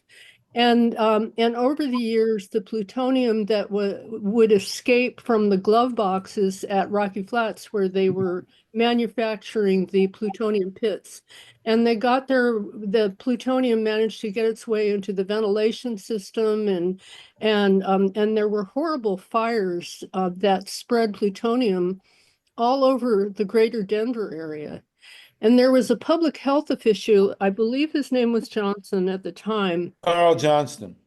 Carl Johnson, yeah, who was just hounded for his work. He was it was pretty awful, but he documented the fact that there were serious health impacts as a result of that plutonium contamination from the fires at Rocky Flats. And eventually they had to shut Rocky Flats. They decommissioned Rocky Flats. I actually had a chance, Harvey, to talk to security guards at Rocky Flats who said that they used to, for sport, shoot three-headed rattlesnakes on the ground at Rocky Flats. And now they have decommissioned the plant. They've turned it into a national park, and they're encouraging people to have to go bike riding and hiking in the plutonium contaminated fields of Rocky Flats. Right. It's just extraordinary. So And thank they're you. right there. Cancers are Right. linked to this, and the waste from all this is 250,000 years. And where are we going to put it? We still don't have Right. depositories for the nuclear Well, waste. it's actually forever. It's actually forever. 250,000 years is just 10 times the half-life. But Okay. plutonium is definitely forever.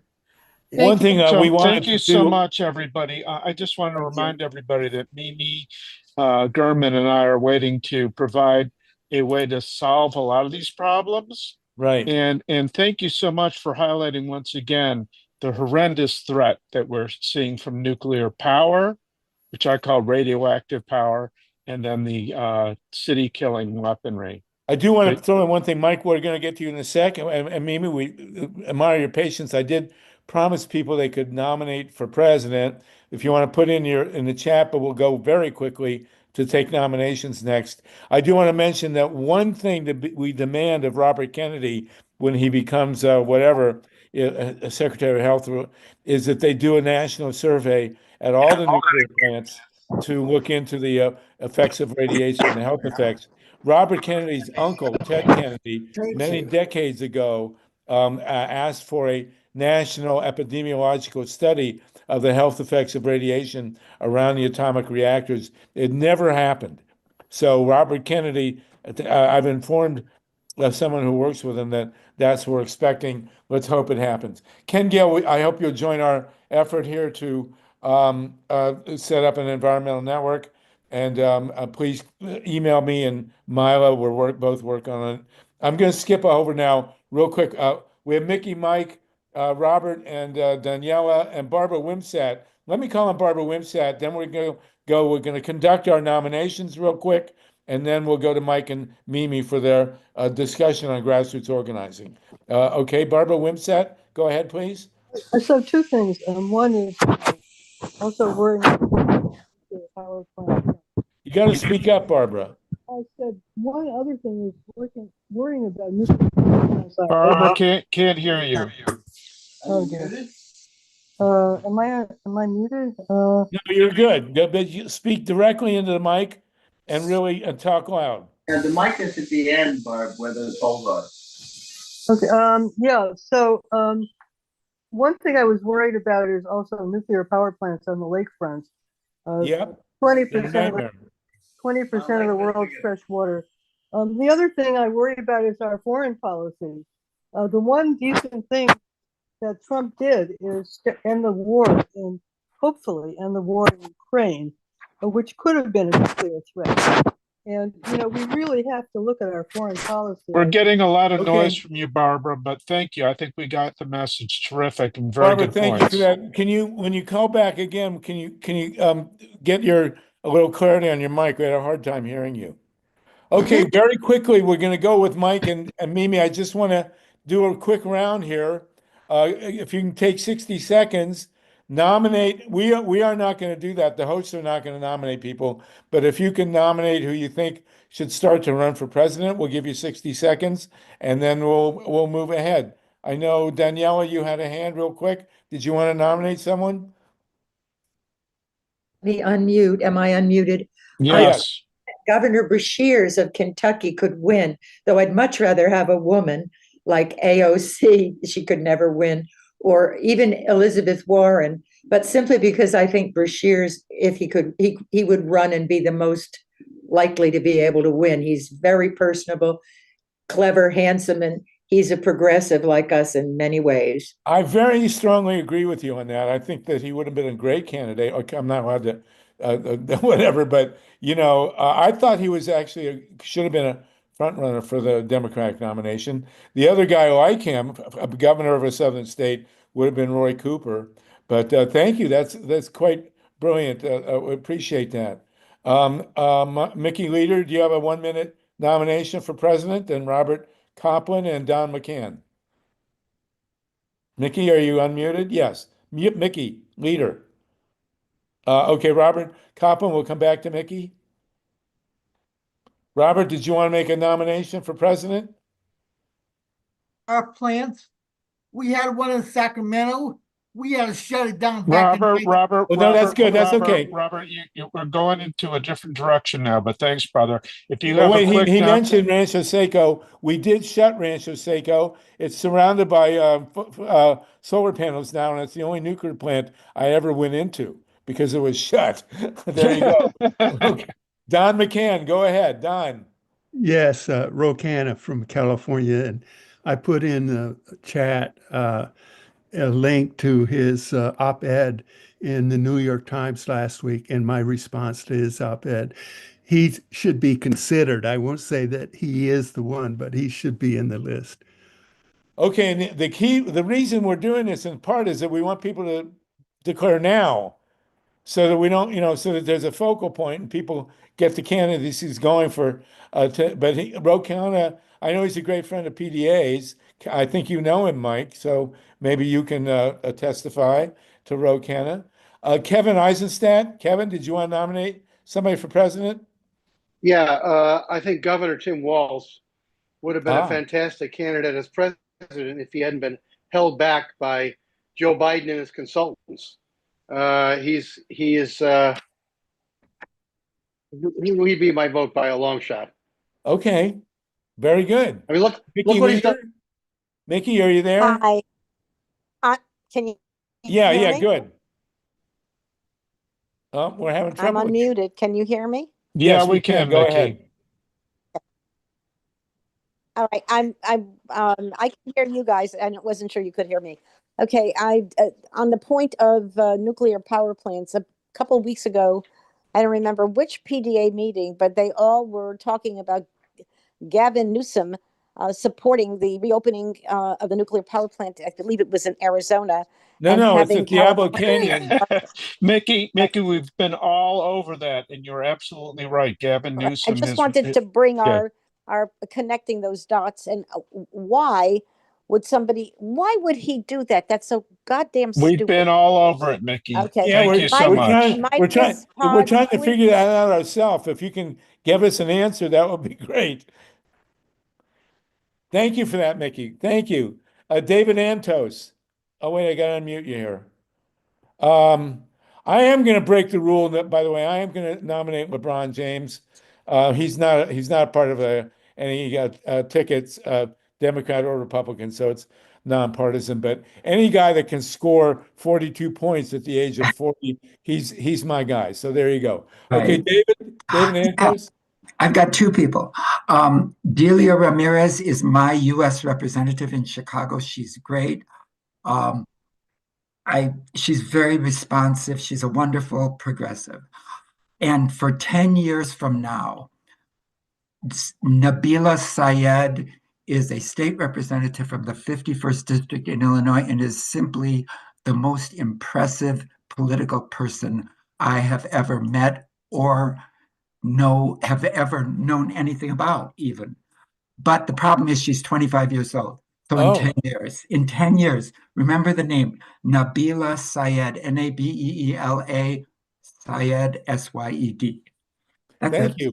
Since you mentioned Illinois, I'm going to make a prediction. One of the candidates, major candidates for president, will be the governor of Illinois, who he's actually a billionaire.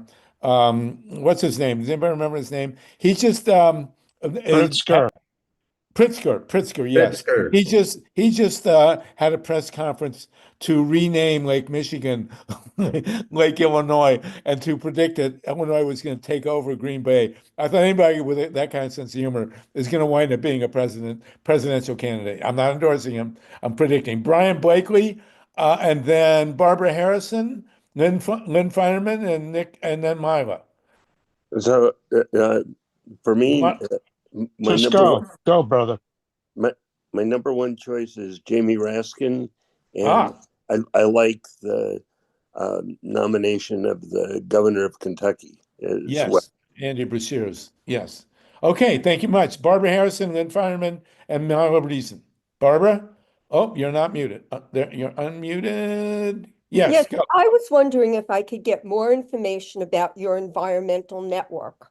Absolutely. Will you write me directly? Solartopia at Gmail. Wait. I'm in the hospital, so give me a minute. It's easy to remember. Solartopia at Gmail. Come back and I'll give it to you again. Lynn, Mila, and then Heidi. Hi. What I really would like to know, I mean, I'm not trying to jump on anything or anybody, but and I am an observant Jew, not a, religious whack job. But does this community think that this nation will ever let a Jew be president? Jamie Raskin is Jewish, and a lot of people have, come out for him, and I like him very much. But, I'm really concerned about that. Thanks, Lynn. Very good point. So is Pritzker, and so is Bernie, by the way. So, right. There we go. And Kamala is married to a Jew, so close enough. That's a good question. I wonder myself. Do you think, Mike, that you could get Jamie to convert to Catholicism? That might be a tough thing to do, but maybe he could convert to that techno religion that all these tech bros are worshiping, where they worship AI or something. Right. Marla, I think you were next, and then Bernie would have been elected. He's Jewish, no doubt about it, if they hadn't stopped him. So I think we can put that to rest. And Harvey, if you can nominate LeBron, I'm going to nominate Kendrick Lamar. And he's a very impressive young man.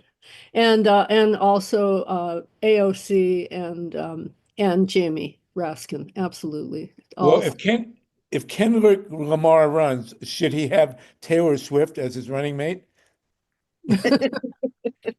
Just a question. I'm just asking. Thank you, Myla. Sally G. I don't think we've heard from you. Sally G, then Mickey, then Ruth. Co-host of Ecologic here. How about Elizabeth Warren?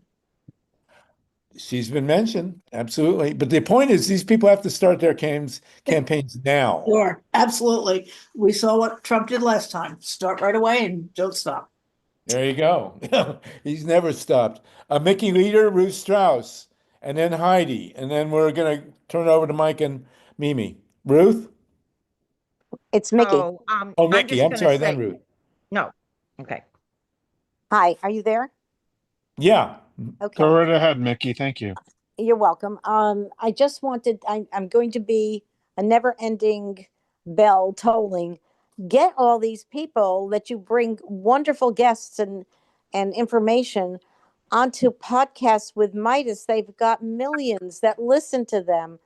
And, they're looking for things to say and do. And for God's sake, the voting issue, with the ballots being able to be manipulated, try to get them on as soon as possible. And everything else, everything you say is so important. We don't have enough time to take care of it. We need hundreds, if not thousands, of people doing what you do.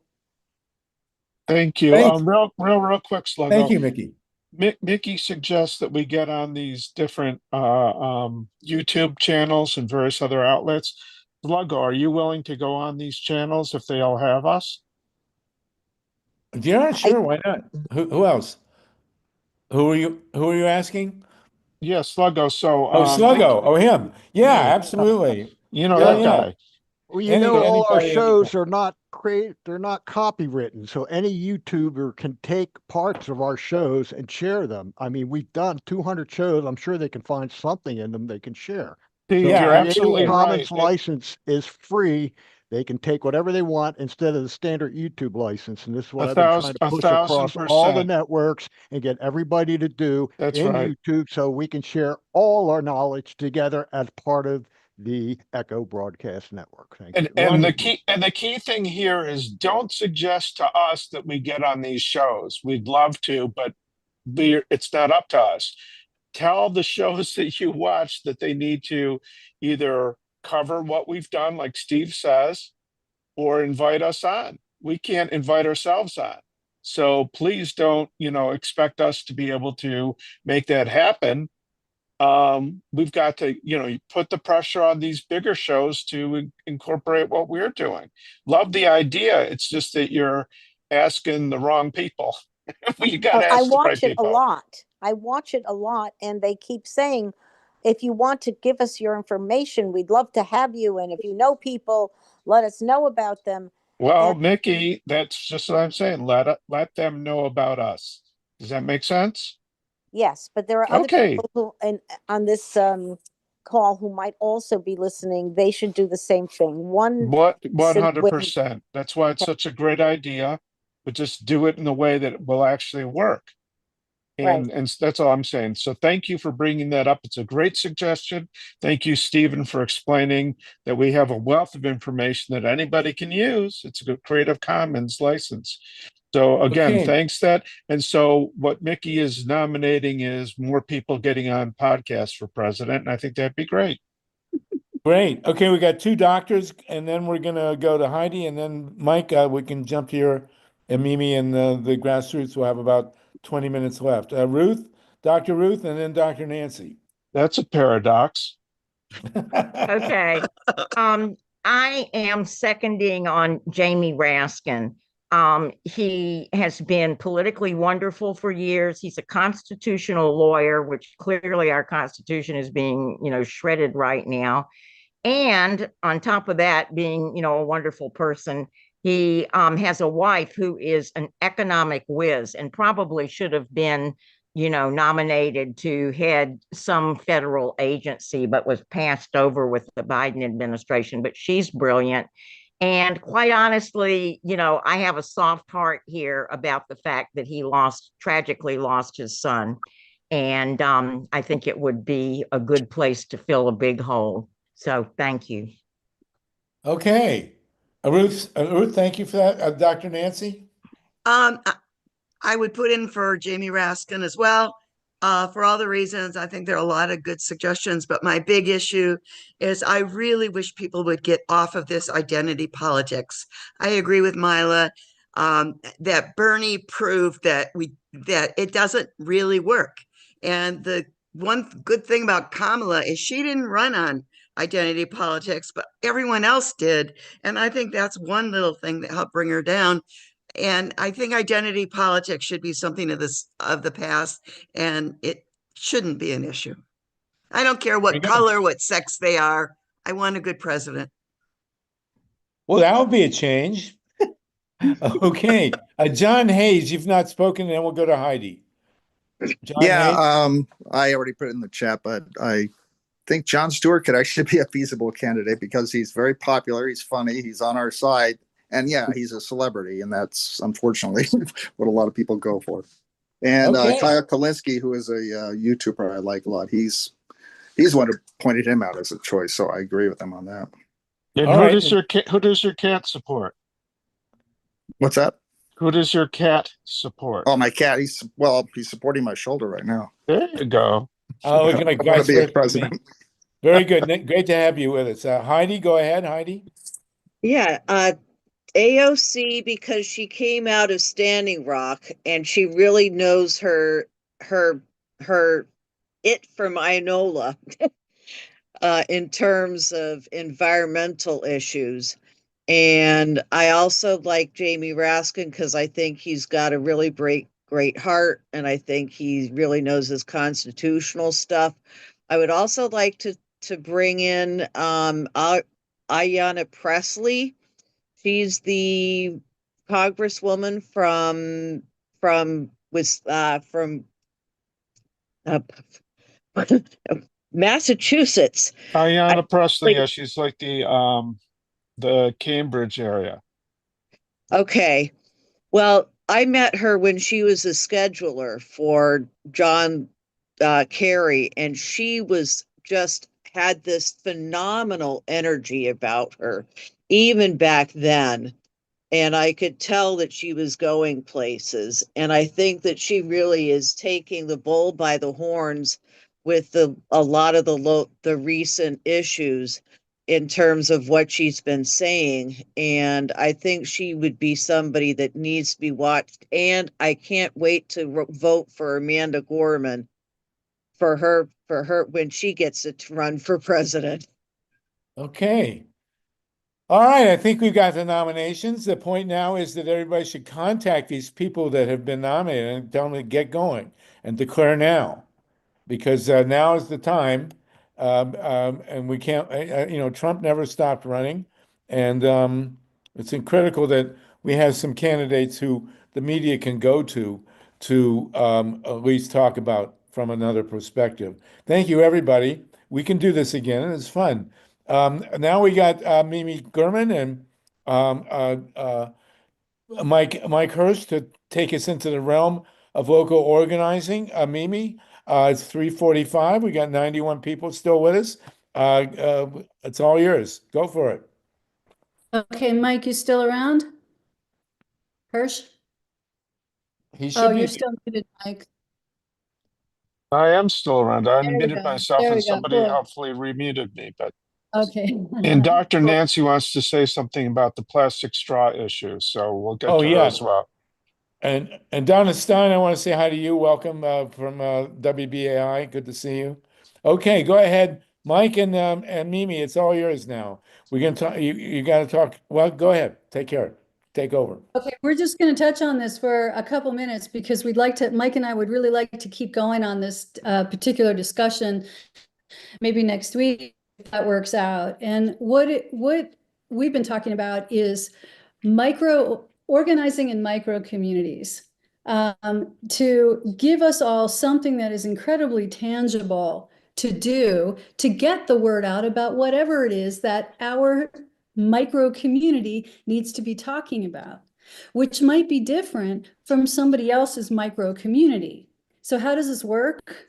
And what is it? For me, I've been doing a lot of research over the last 3 weeks, and Lynn Feinerman, if you want to jump in too, feel free to. Studying what the women of Rohava have been doing and what their politics are among Kurdish women in northern Syria. And what they're doing would be looked at as absolutely radical in America, because what they're doing is they have ramped what democracy looks like.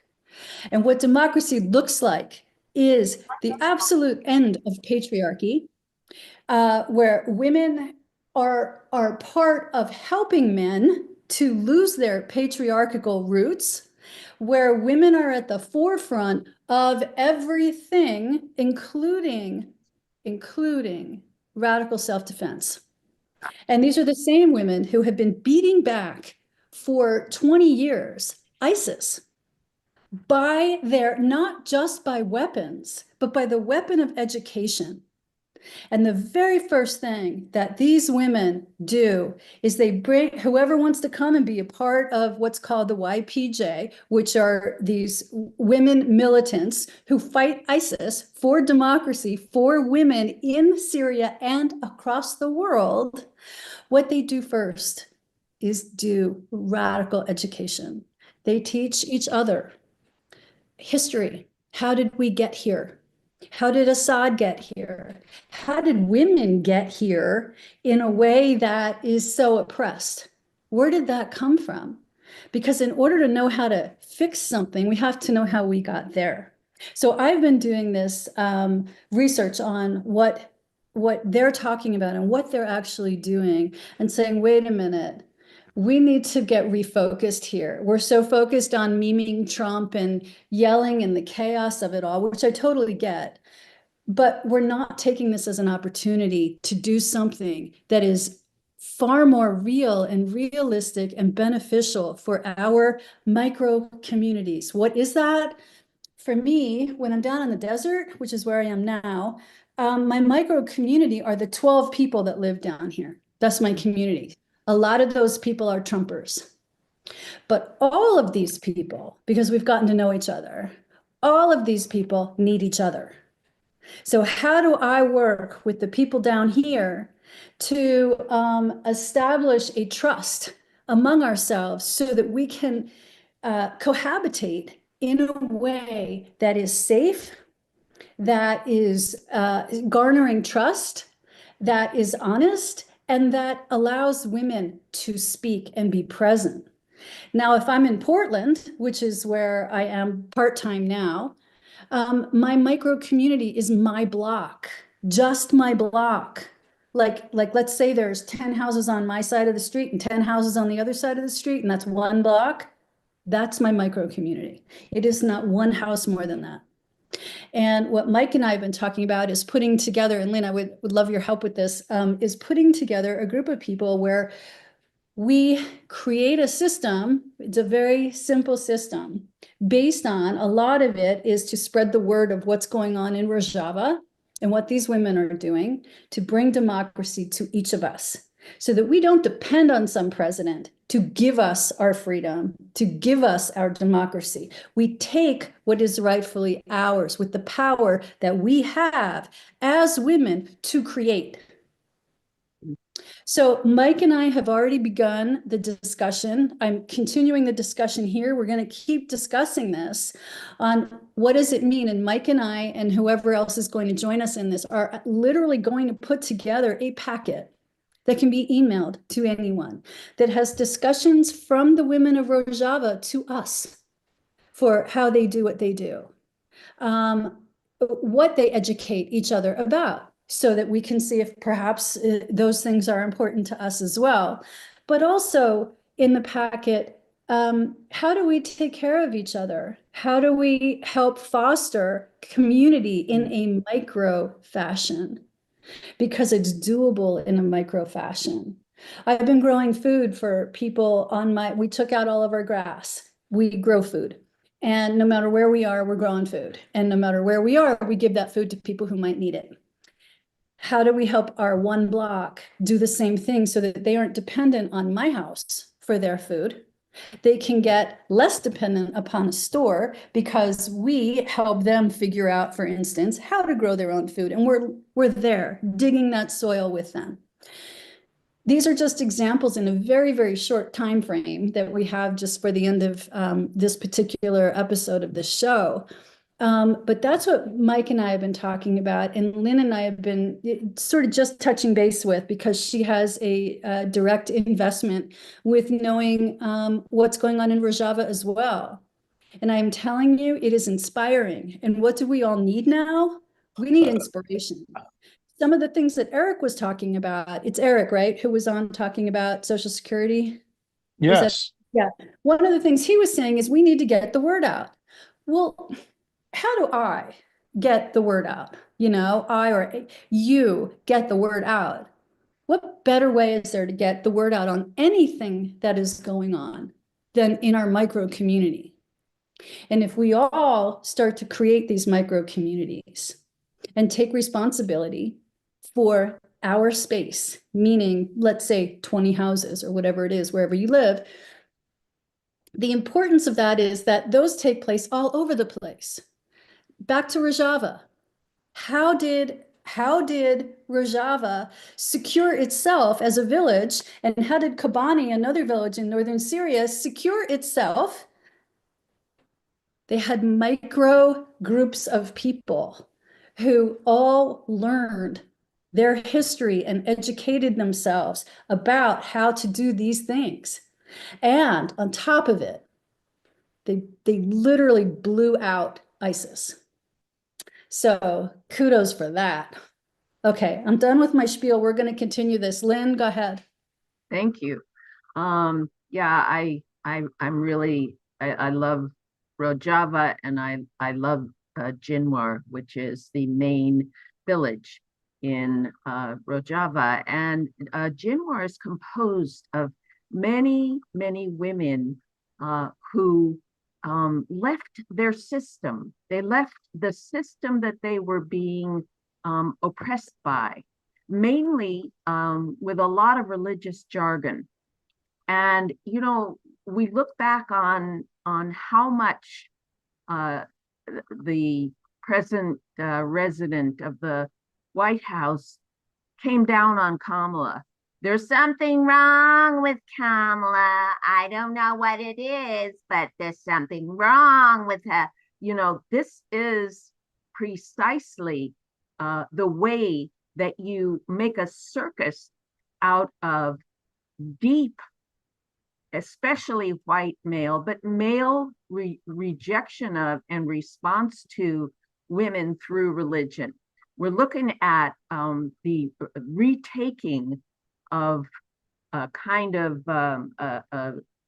male privilege through Christianity in this nation, okay? And the women in Jinwar, backed up by Rojava, backed up by the government of Rojava, have separated themselves from that.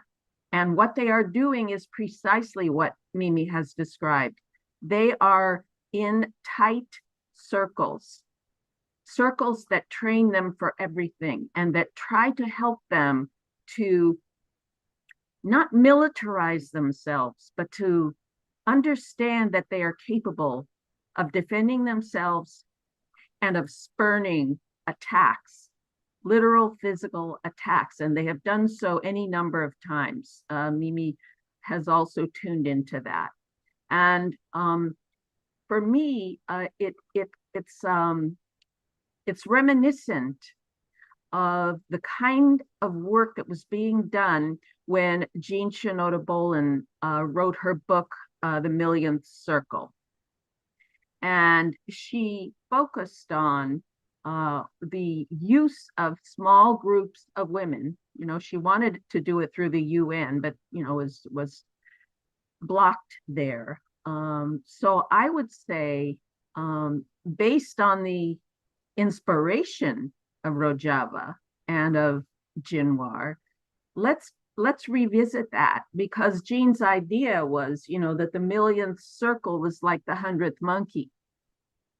You know, you create enough circles around the world in your own communities that are facilitated by and kept in a presence by women, and, you know, you have a tipping point suddenly. I would just say that it's really a remarkable thing to hear the testimonies of women who live in Jinwar, which is an all women's village and raises all their own food and has built their own homes. They've done everything there. So, and I'll put the link to the program that Women Rising Radio did, which features them and gives you a sense of, you know, through their own voices, of who they are and why they're there. Thank you, Mimi. Thanks, Lynn. And Mike, if it's cool, I just want to talk about those podcasts to give people a place to, you know, kind of latch on. Sure, but real quick, just for a little context, these are Kurdish women. Yes, you know, they're not all. No, they're not. They're from all over the world. There are actually women living there from Italy and from I think another one of Czechoslovakia. You know, but many of them are Syrian and Kurdish women. One of the most remarkable things that very quickly, Mimi, we're at the top of the hour, but we're going to keep going. So we'll go to 4:20. Okay, go ahead. One of the things that I learned that really blew my mind wide open was that there's an understanding that there are okay, so Syria is next to Iran, Iraq, and Turkey. That's the neighborhood of countries. And there are different languages and different cultures. And what the women of Rojava put together in their philosophy of living and lifting each other up is that all of the languages that are spoken need to be understood by everybody. And so in the schools, which the women revamped, because the old school system was you could only learn Arabic, women weren't even allowed to go. And this is just 20 years ago. So all of this has changed. And now in a schoolroom, you have in one class of whatever that class is, everybody is being taught whatever that subject is in multiple languages so that everybody can understand each other and no one has to let go of their culture or their language in order to understand somebody else. The idea is we all need to understand each other.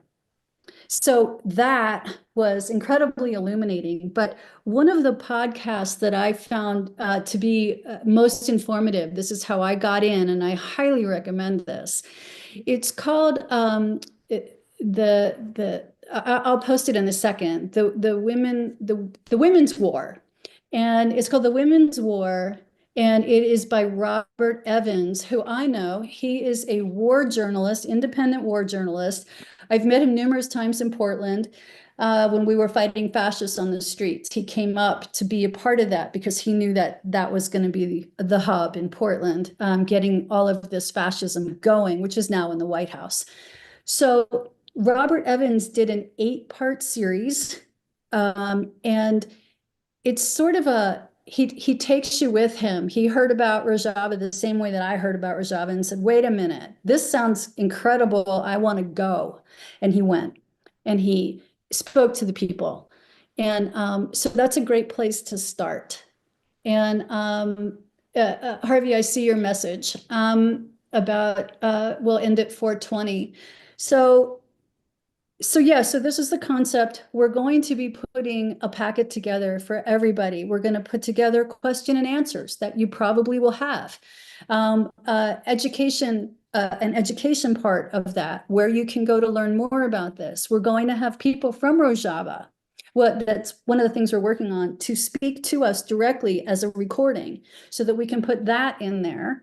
And then all kinds of ideas to get you going on how to start a micro community. And if we can get micro communities going, we're going to, in the process, raise the voices of women, and in the process, silence the voices of the patriarchy. And in the process, we're going to start to learn who our neighbors are. And that is where it's at. Because we all know how many people on our block we don't know. Why? Why don't we know them? What happens when, Musk and Trump start sending in the militias to various neighborhoods? How do we do self-defense? What kind of self-defense do we want? Everybody's going to feel differently about it, So talk about it, figure it out as a block. I've taken up far too much time. Lynn and Mike, if you want to talk more, go ahead. Oh, Mike, you're muted. Yeah, well, as a person who is assigned male at birth, I think it's incumbent on me to talk about how we've had an existential threat from people who have attacked the feminine, whether they've attacked Mother Earth or Mother Nature, or attacked things that are stereotypically or typically seen as feminine, whether it's compassion and nurturing and care for each other, even expression of emotions that are seen as unmanly.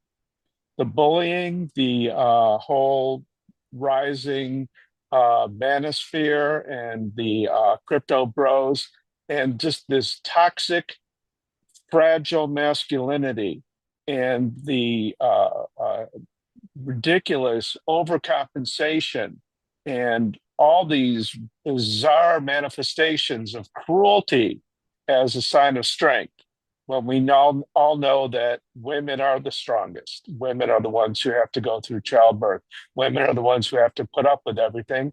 And on top of it all, women, femininity, and all these things that are dumped on by the toxic masculinity of the patriarchy are the civilizing impact on human beings. And we would not exist as a species but for these influences. And they're not just of women, and they're not just feminine, they're human, but they've been characterized and categorized as weak and something that needs to be beaten out of men and subjugated when it comes to women. And we need to do better. Whether you see, just the very concept of the strong man, never hear about, we want a dictator called a strong woman. All throughout our language, it just shows the residue of this fragility, this toxicity, and this self-destructive and very dangerous hypermasculinity, which is a caricature of humanity, and it's just horrendous. So I just want to underscore what Lynn has done with a woman-based podcast and radio show that she's done, and what Mimi is talking about. And what I'll hear from a lot of fellow assigned male at birth people is, well, not all men. Well, we know not all men. And if it doesn't apply to you, then you're not part of the problem, but you have to be part of the solution. And the solution is this: we need balance, we need checks and balances, we need to get some of these people who have severe daddy issues like Trump and Musk and these other people. We need to get them out of power and into therapy where they can work on their issues and leave the rest of us the hell alone. But it really comes down to this: all of these things that are stereotypically feminine belong to everybody and should be manifested by everyone, including nurturing each other, caring about each other, being evident with our emotions and not ashamed to express our emotions. The idea of boys don't cry is punitive and regressive, and we need to move forward. And as so many of these movements, we need to rely on women. Whether Rosa Parks led reluctant Martin Luther King into civil rights advocacy. Harriet Tubman led countless people into freedom when she had no access to education and no advantages. She was a tiny woman, but with a gigantic heart and all the courage in the world. We need to, as assigned male at birth people, sit back and work on ourselves, work on each other, recognize the horrendous abuses of the patriarchy, understand that unless we do something about it, we are contributing to it. And not all women are innocent. There are a lot of patriarchal trad wife women, a bunch of them in the Trump administration, who are doing all they can to pull the ladder up behind them and to sabotage equality. We need equality, we need fairness, we need inclusion, we need to listen to everybody's contribution and encourage everybody to get involved. And I'll just close with this: if these incredibly courageous women can do what they're doing in a war zone under constant threat from ISIS, then what's our excuse not to do every bit as much as they're doing here at home? Bravo, beautifully said. Yeah, Brian thanks, Blakely Mike. and Murtaza have hands up. May I say one other? Go ahead, Lynn. Yes. One more thing. I think that we are being bombarded by the, shall we say, Opus Dei love bombing that Gareth Gore talks about in that book that he wrote called Opus. And I highly recommend that everybody read it, because what's going on there is a classic extreme white male Christian nationalist movement that exploits women and girls incredibly.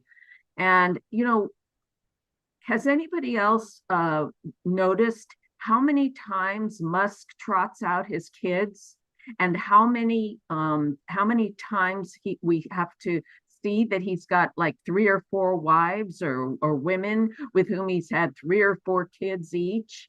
Does that, I mean, that kind of subliminal propaganda for a certain kind of lifestyle and life structure is very, very powerful, because it's, you know, it's on your Yahoo feed, it's everywhere. And so I suggest that we look at how we want to counter this with this media bombing that we're getting every day, with indoctrination as to who these guys are and what they're doing with their lives and everybody else's money. Lynn, I see what you just said as part of the propaganda of oppression, because in order for them to do what they're doing, they have to have us feeling the way that we feel in general right now, which is all of that chaos that I first started talking about. What do? We're just spinning. We have ideas like from Eric, hey, you know, we really need to get out there and do this. Well, how do we get other people to get out there? Again, back to the micro communities and fighting back on this propaganda of oppression, which is exactly what it is. It's to make us feel like crap and keep us here in this immobilized state. And all I'm saying is we don't have to stay here in this immobilized state, in fear, in all of these things. We can think about radical self-determination and radical self-defense as a means to communicate with each other, you know, by coming together to decrease our level of fear, to bring everything down a notch and get things done. Mimi, if you could you share your experiences with Nazi hunting in your own neck of the woods? Sure. When, as I said, I have been in Portland for, I don't know, 25 years, 30 years. And we were the ground zero point for how far Nazis and white supremacists could figure out they could go. And they sure did figure out how far they could go, which is anywhere they want. And they saw right away that the cops were going to protect them because the cops are Nazis and white supremacists. Of course, like Mike was saying, not all men are bad. Well, I don't know that about cops. To me, they're probably all bad, but whatever. That's just me. You don't need to take that, you know, take it with a grain of salt. But anyway, we found out in about 2015 where some of the white supremacists were working. And that's where they were working in Portland and where they were working in Vancouver, Washington, which is very close to Portland. And I said, they can't be here. So I went out and told some people, I'm going to go out and get these guys fired. And I went out to their employment places and I went in to their employment places and I had a picture of the person, had a name of the person. And I said, if this person isn't fired by the end of today, you will have massive protests in front of your front door tomorrow. So you have an option. You can fire this person who we know is a white supremacist, who you know is a white supremacist or a Nazi, whichever the case was. Anyway, we did this over a period of time and they were fired. They were fired on that day. So there are ways to fight back. And but I think even more importantly, there's ways to fight back. But how do we rise up? And I think that the rising up is really important, and we have to educate ourselves with why we need to do that and not be afraid of radical leftists like me, you know, who really just want to figure out a way to love each other.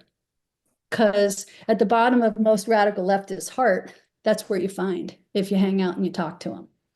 So as this radical leftist, let's figure out how to love each other and let's explore this dynamic of micro organizing in micro communities, finding out what our physical neighbors need, if anything, and how we can work together, what their skills are that can help your skills to get your micro community really working and less dependent on others.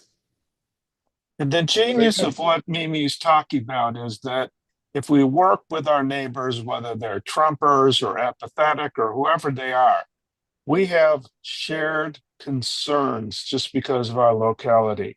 We have shared macro concerns because of the insanity and the destructiveness that's going on the national and international levels. But we also have things like, parks that we need to keep clean, and schools that we want to have vibrant and effective, and neighborhoods that we want to keep clean and safe, and services that we want to protect in our locality. And Mimi and I both happen to talk about turning front lawns, which are ridiculous wastes of time and energy, and turning them into vegetable gardens. If people are talking about how the food prices are so high, well, if you can grow them yourself, you can keep it down.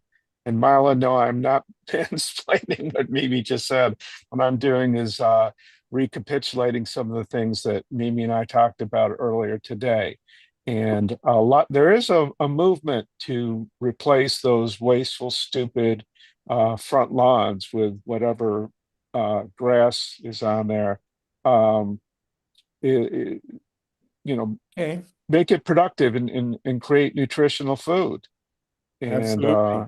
And Paul Newman makes his own sourdough bread. Way to go, Paul. Love sourdough bread.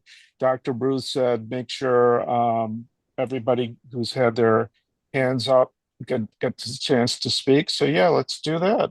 We can continue on. We got 67 people still with us. Brian, Murtaza, and Mimi. Thank you both, Mimi and Mike. Stay with us, please. Brian, go ahead. Brian Blakey. Okay. So, when I heard that the topic was going to be grassroots, I wasn't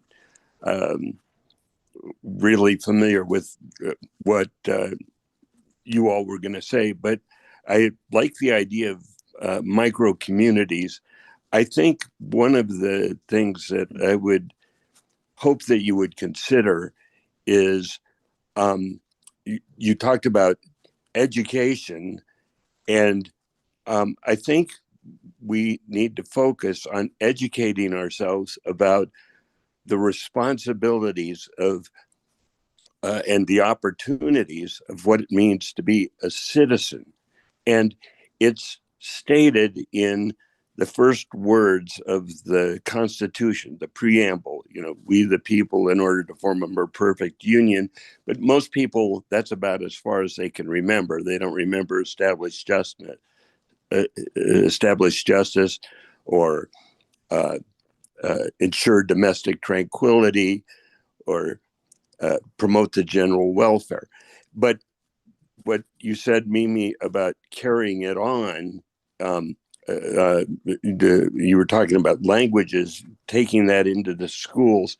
So that's something that I think if you reflect on it, we've done a very poor job of educating our children about the responsibilities and the opportunities of what it means to be a citizen. So I just suggest that as a possible direction that you might want to go. And then when I just heard we were talking about grassroots, this is completely a tangent, I appreciate, but I just wanted to say that I think PDA should put together a list of all of the congressional seats where the election was at all close and identify those Congress people and particularly Republicans, and put the pressure on them, putting the pressure on them, find Democrats or people that are concerned about what's going on with Trump.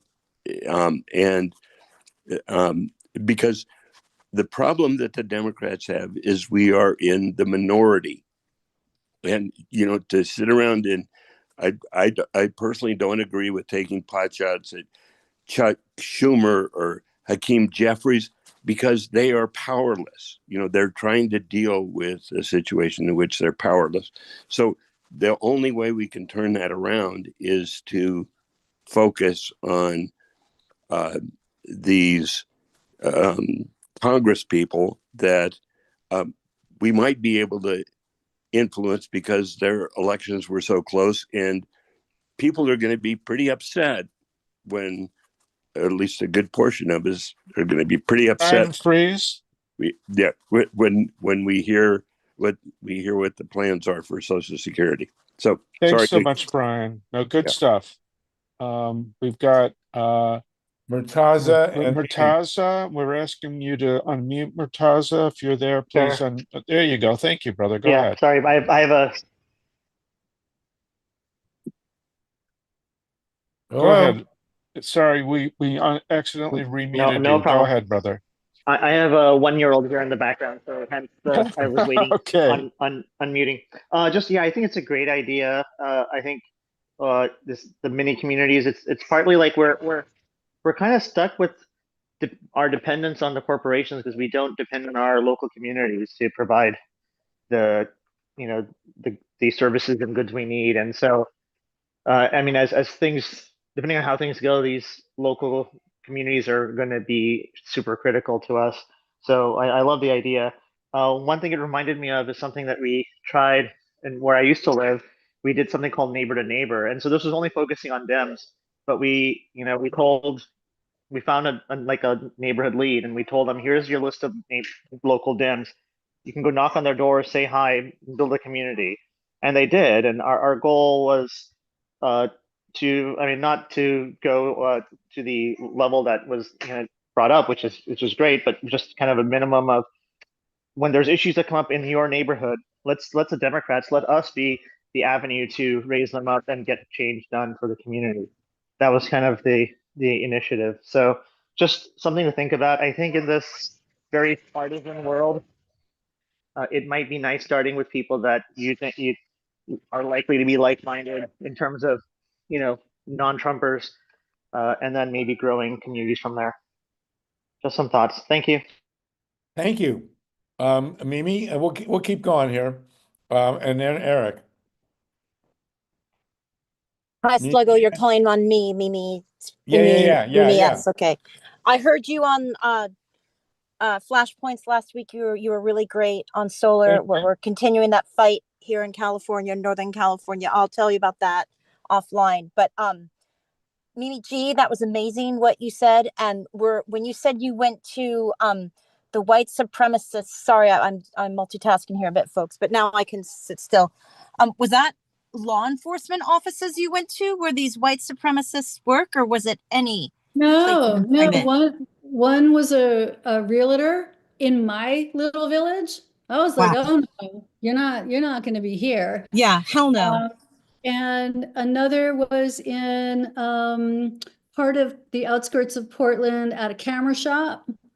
Another one was the manager of a really hyper over the top weed shop. There was another in Vancouver. I can't even remember where we got him fired from, but yeah, we were on a roll. So cool. And where did you find the listing of these people? Antifa. Gotcha. Okay, that's so amazing. You're amazing, Mimi. I think that. And so Philly proud. Philly pride. Thank you. All right. Thank you, Eric.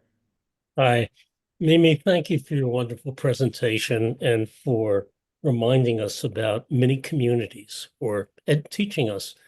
It speaks to something I don't have an answer for, but I feel very strongly about. Ultimately, we live with the folks who are supporting this idiocy in our nation. And it is depraved, it is horrible, it's full of lies, and yet somehow we have to live with folks. And I think the community outreach is a piece of it. But I'm wondering if you have other thoughts, because in the end, these are human beings too.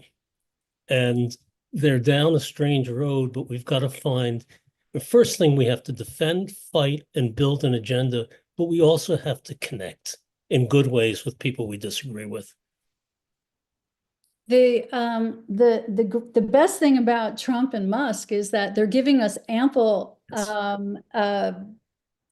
tools to go talk to our neighbors who we might not normally talk to, because they're very much not like us. But everybody needs Social Security, you know, everybody needs food, and everybody needs to be able to afford food, and everybody needs to be able to pay for their electric bill or whatever it is that they have, you know. And it's those topics that can so easily come up, especially with the barrage of hateful tactics that are coming from the government right now. And so in creating a letter, like the way that I kind of see it is, there's a letter and you send this letter out to your, let's say your 20 houses on your one block, you know, and say, hey, I've been thinking that this is a great time for us to come together. Let's talk. Doesn't matter who you are, what you look like, what your politics are. Let's come together and meet each other, because we've all lived here for far too long and we don't know each other. Something like that, right? And then we get together and we start to build this trust that we can have as neighbors by talking about likenesses rather than differences, and figuring out a way to communicate again. And I'm not sure if that is exactly your question, and I would love for you to clarify if it's not. That's a good part of my question. Question relates to, I have this feeling, look, out there in the world, if I fall down and need some help, I'm not a left-leaning activist. Anyone may come and help me up.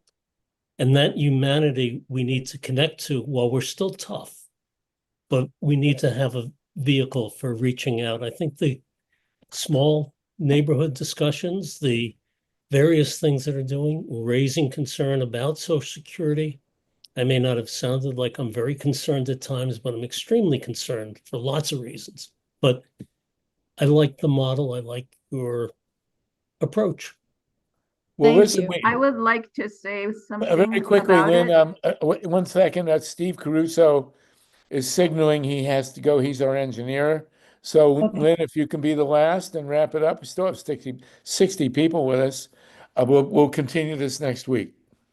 I just want to say, be... Lynn, before you go, I just wanted to mention we're going to do a deep dive on the women who are leading the liberation effort next week. And I have a friend of mine who's a spokesperson for the American Kurdish Information Association, and he's very much aware of what they're doing, as well as, and we forgot to mention, there's a political prisoner that we need to help get released, who's involved in this movement as well. Okay, Lynn, thank you know you. him. That's Apo. That's Ashkelon. So That's Go right. ahead, Thank you, Lynn, Mimi. and we'll let Steve go. So go ahead. Yeah, I just wanted to say that prior to the election, for about a year, I was with a small neighborhood group, and I have to say that it was habituated in one-upmanship, in male domination, in making people feel inadequate, in totally interrupting people. Like I would be talking and someone would, it was as if I didn't exist. They would, and it was very, very difficult to gain any kind of presence in the group, to gain any kind of equality, to gain any kind, and the Trump people in the group were the most smug and sure of all. I'm wondering how they feel now. The people who went out and voted for him. I'm wondering what they're feeling about Trump and Musk. Well, let's go around and let's share that next week. And Eric, if you can come back and talk to us more about this, that would be great. And make sure we have your contacts. And thank you, Steve Caruso, for keeping us going here. Who is that weird-looking guy? And we still, after all this time, have 59 folks with us. So let's get together again next week. This couldn't have been better. Thank you, Steve Caruso. Thank you, Mike, Mimi, and no nukes, everybody. We'll see you in Solartopia, but we'll certainly see you here next week. Take care. Thank you. Thank you, Professor KINGSON, not Kingston, KINGSON. KINGSON, yeah. Been All called right, a lot Mimi, worse. thank you. All you new folks, thank you. Please come back next week, okay? No nukes, everybody. We'll see you in a week. We'll write you a note to get out of work like President's Day.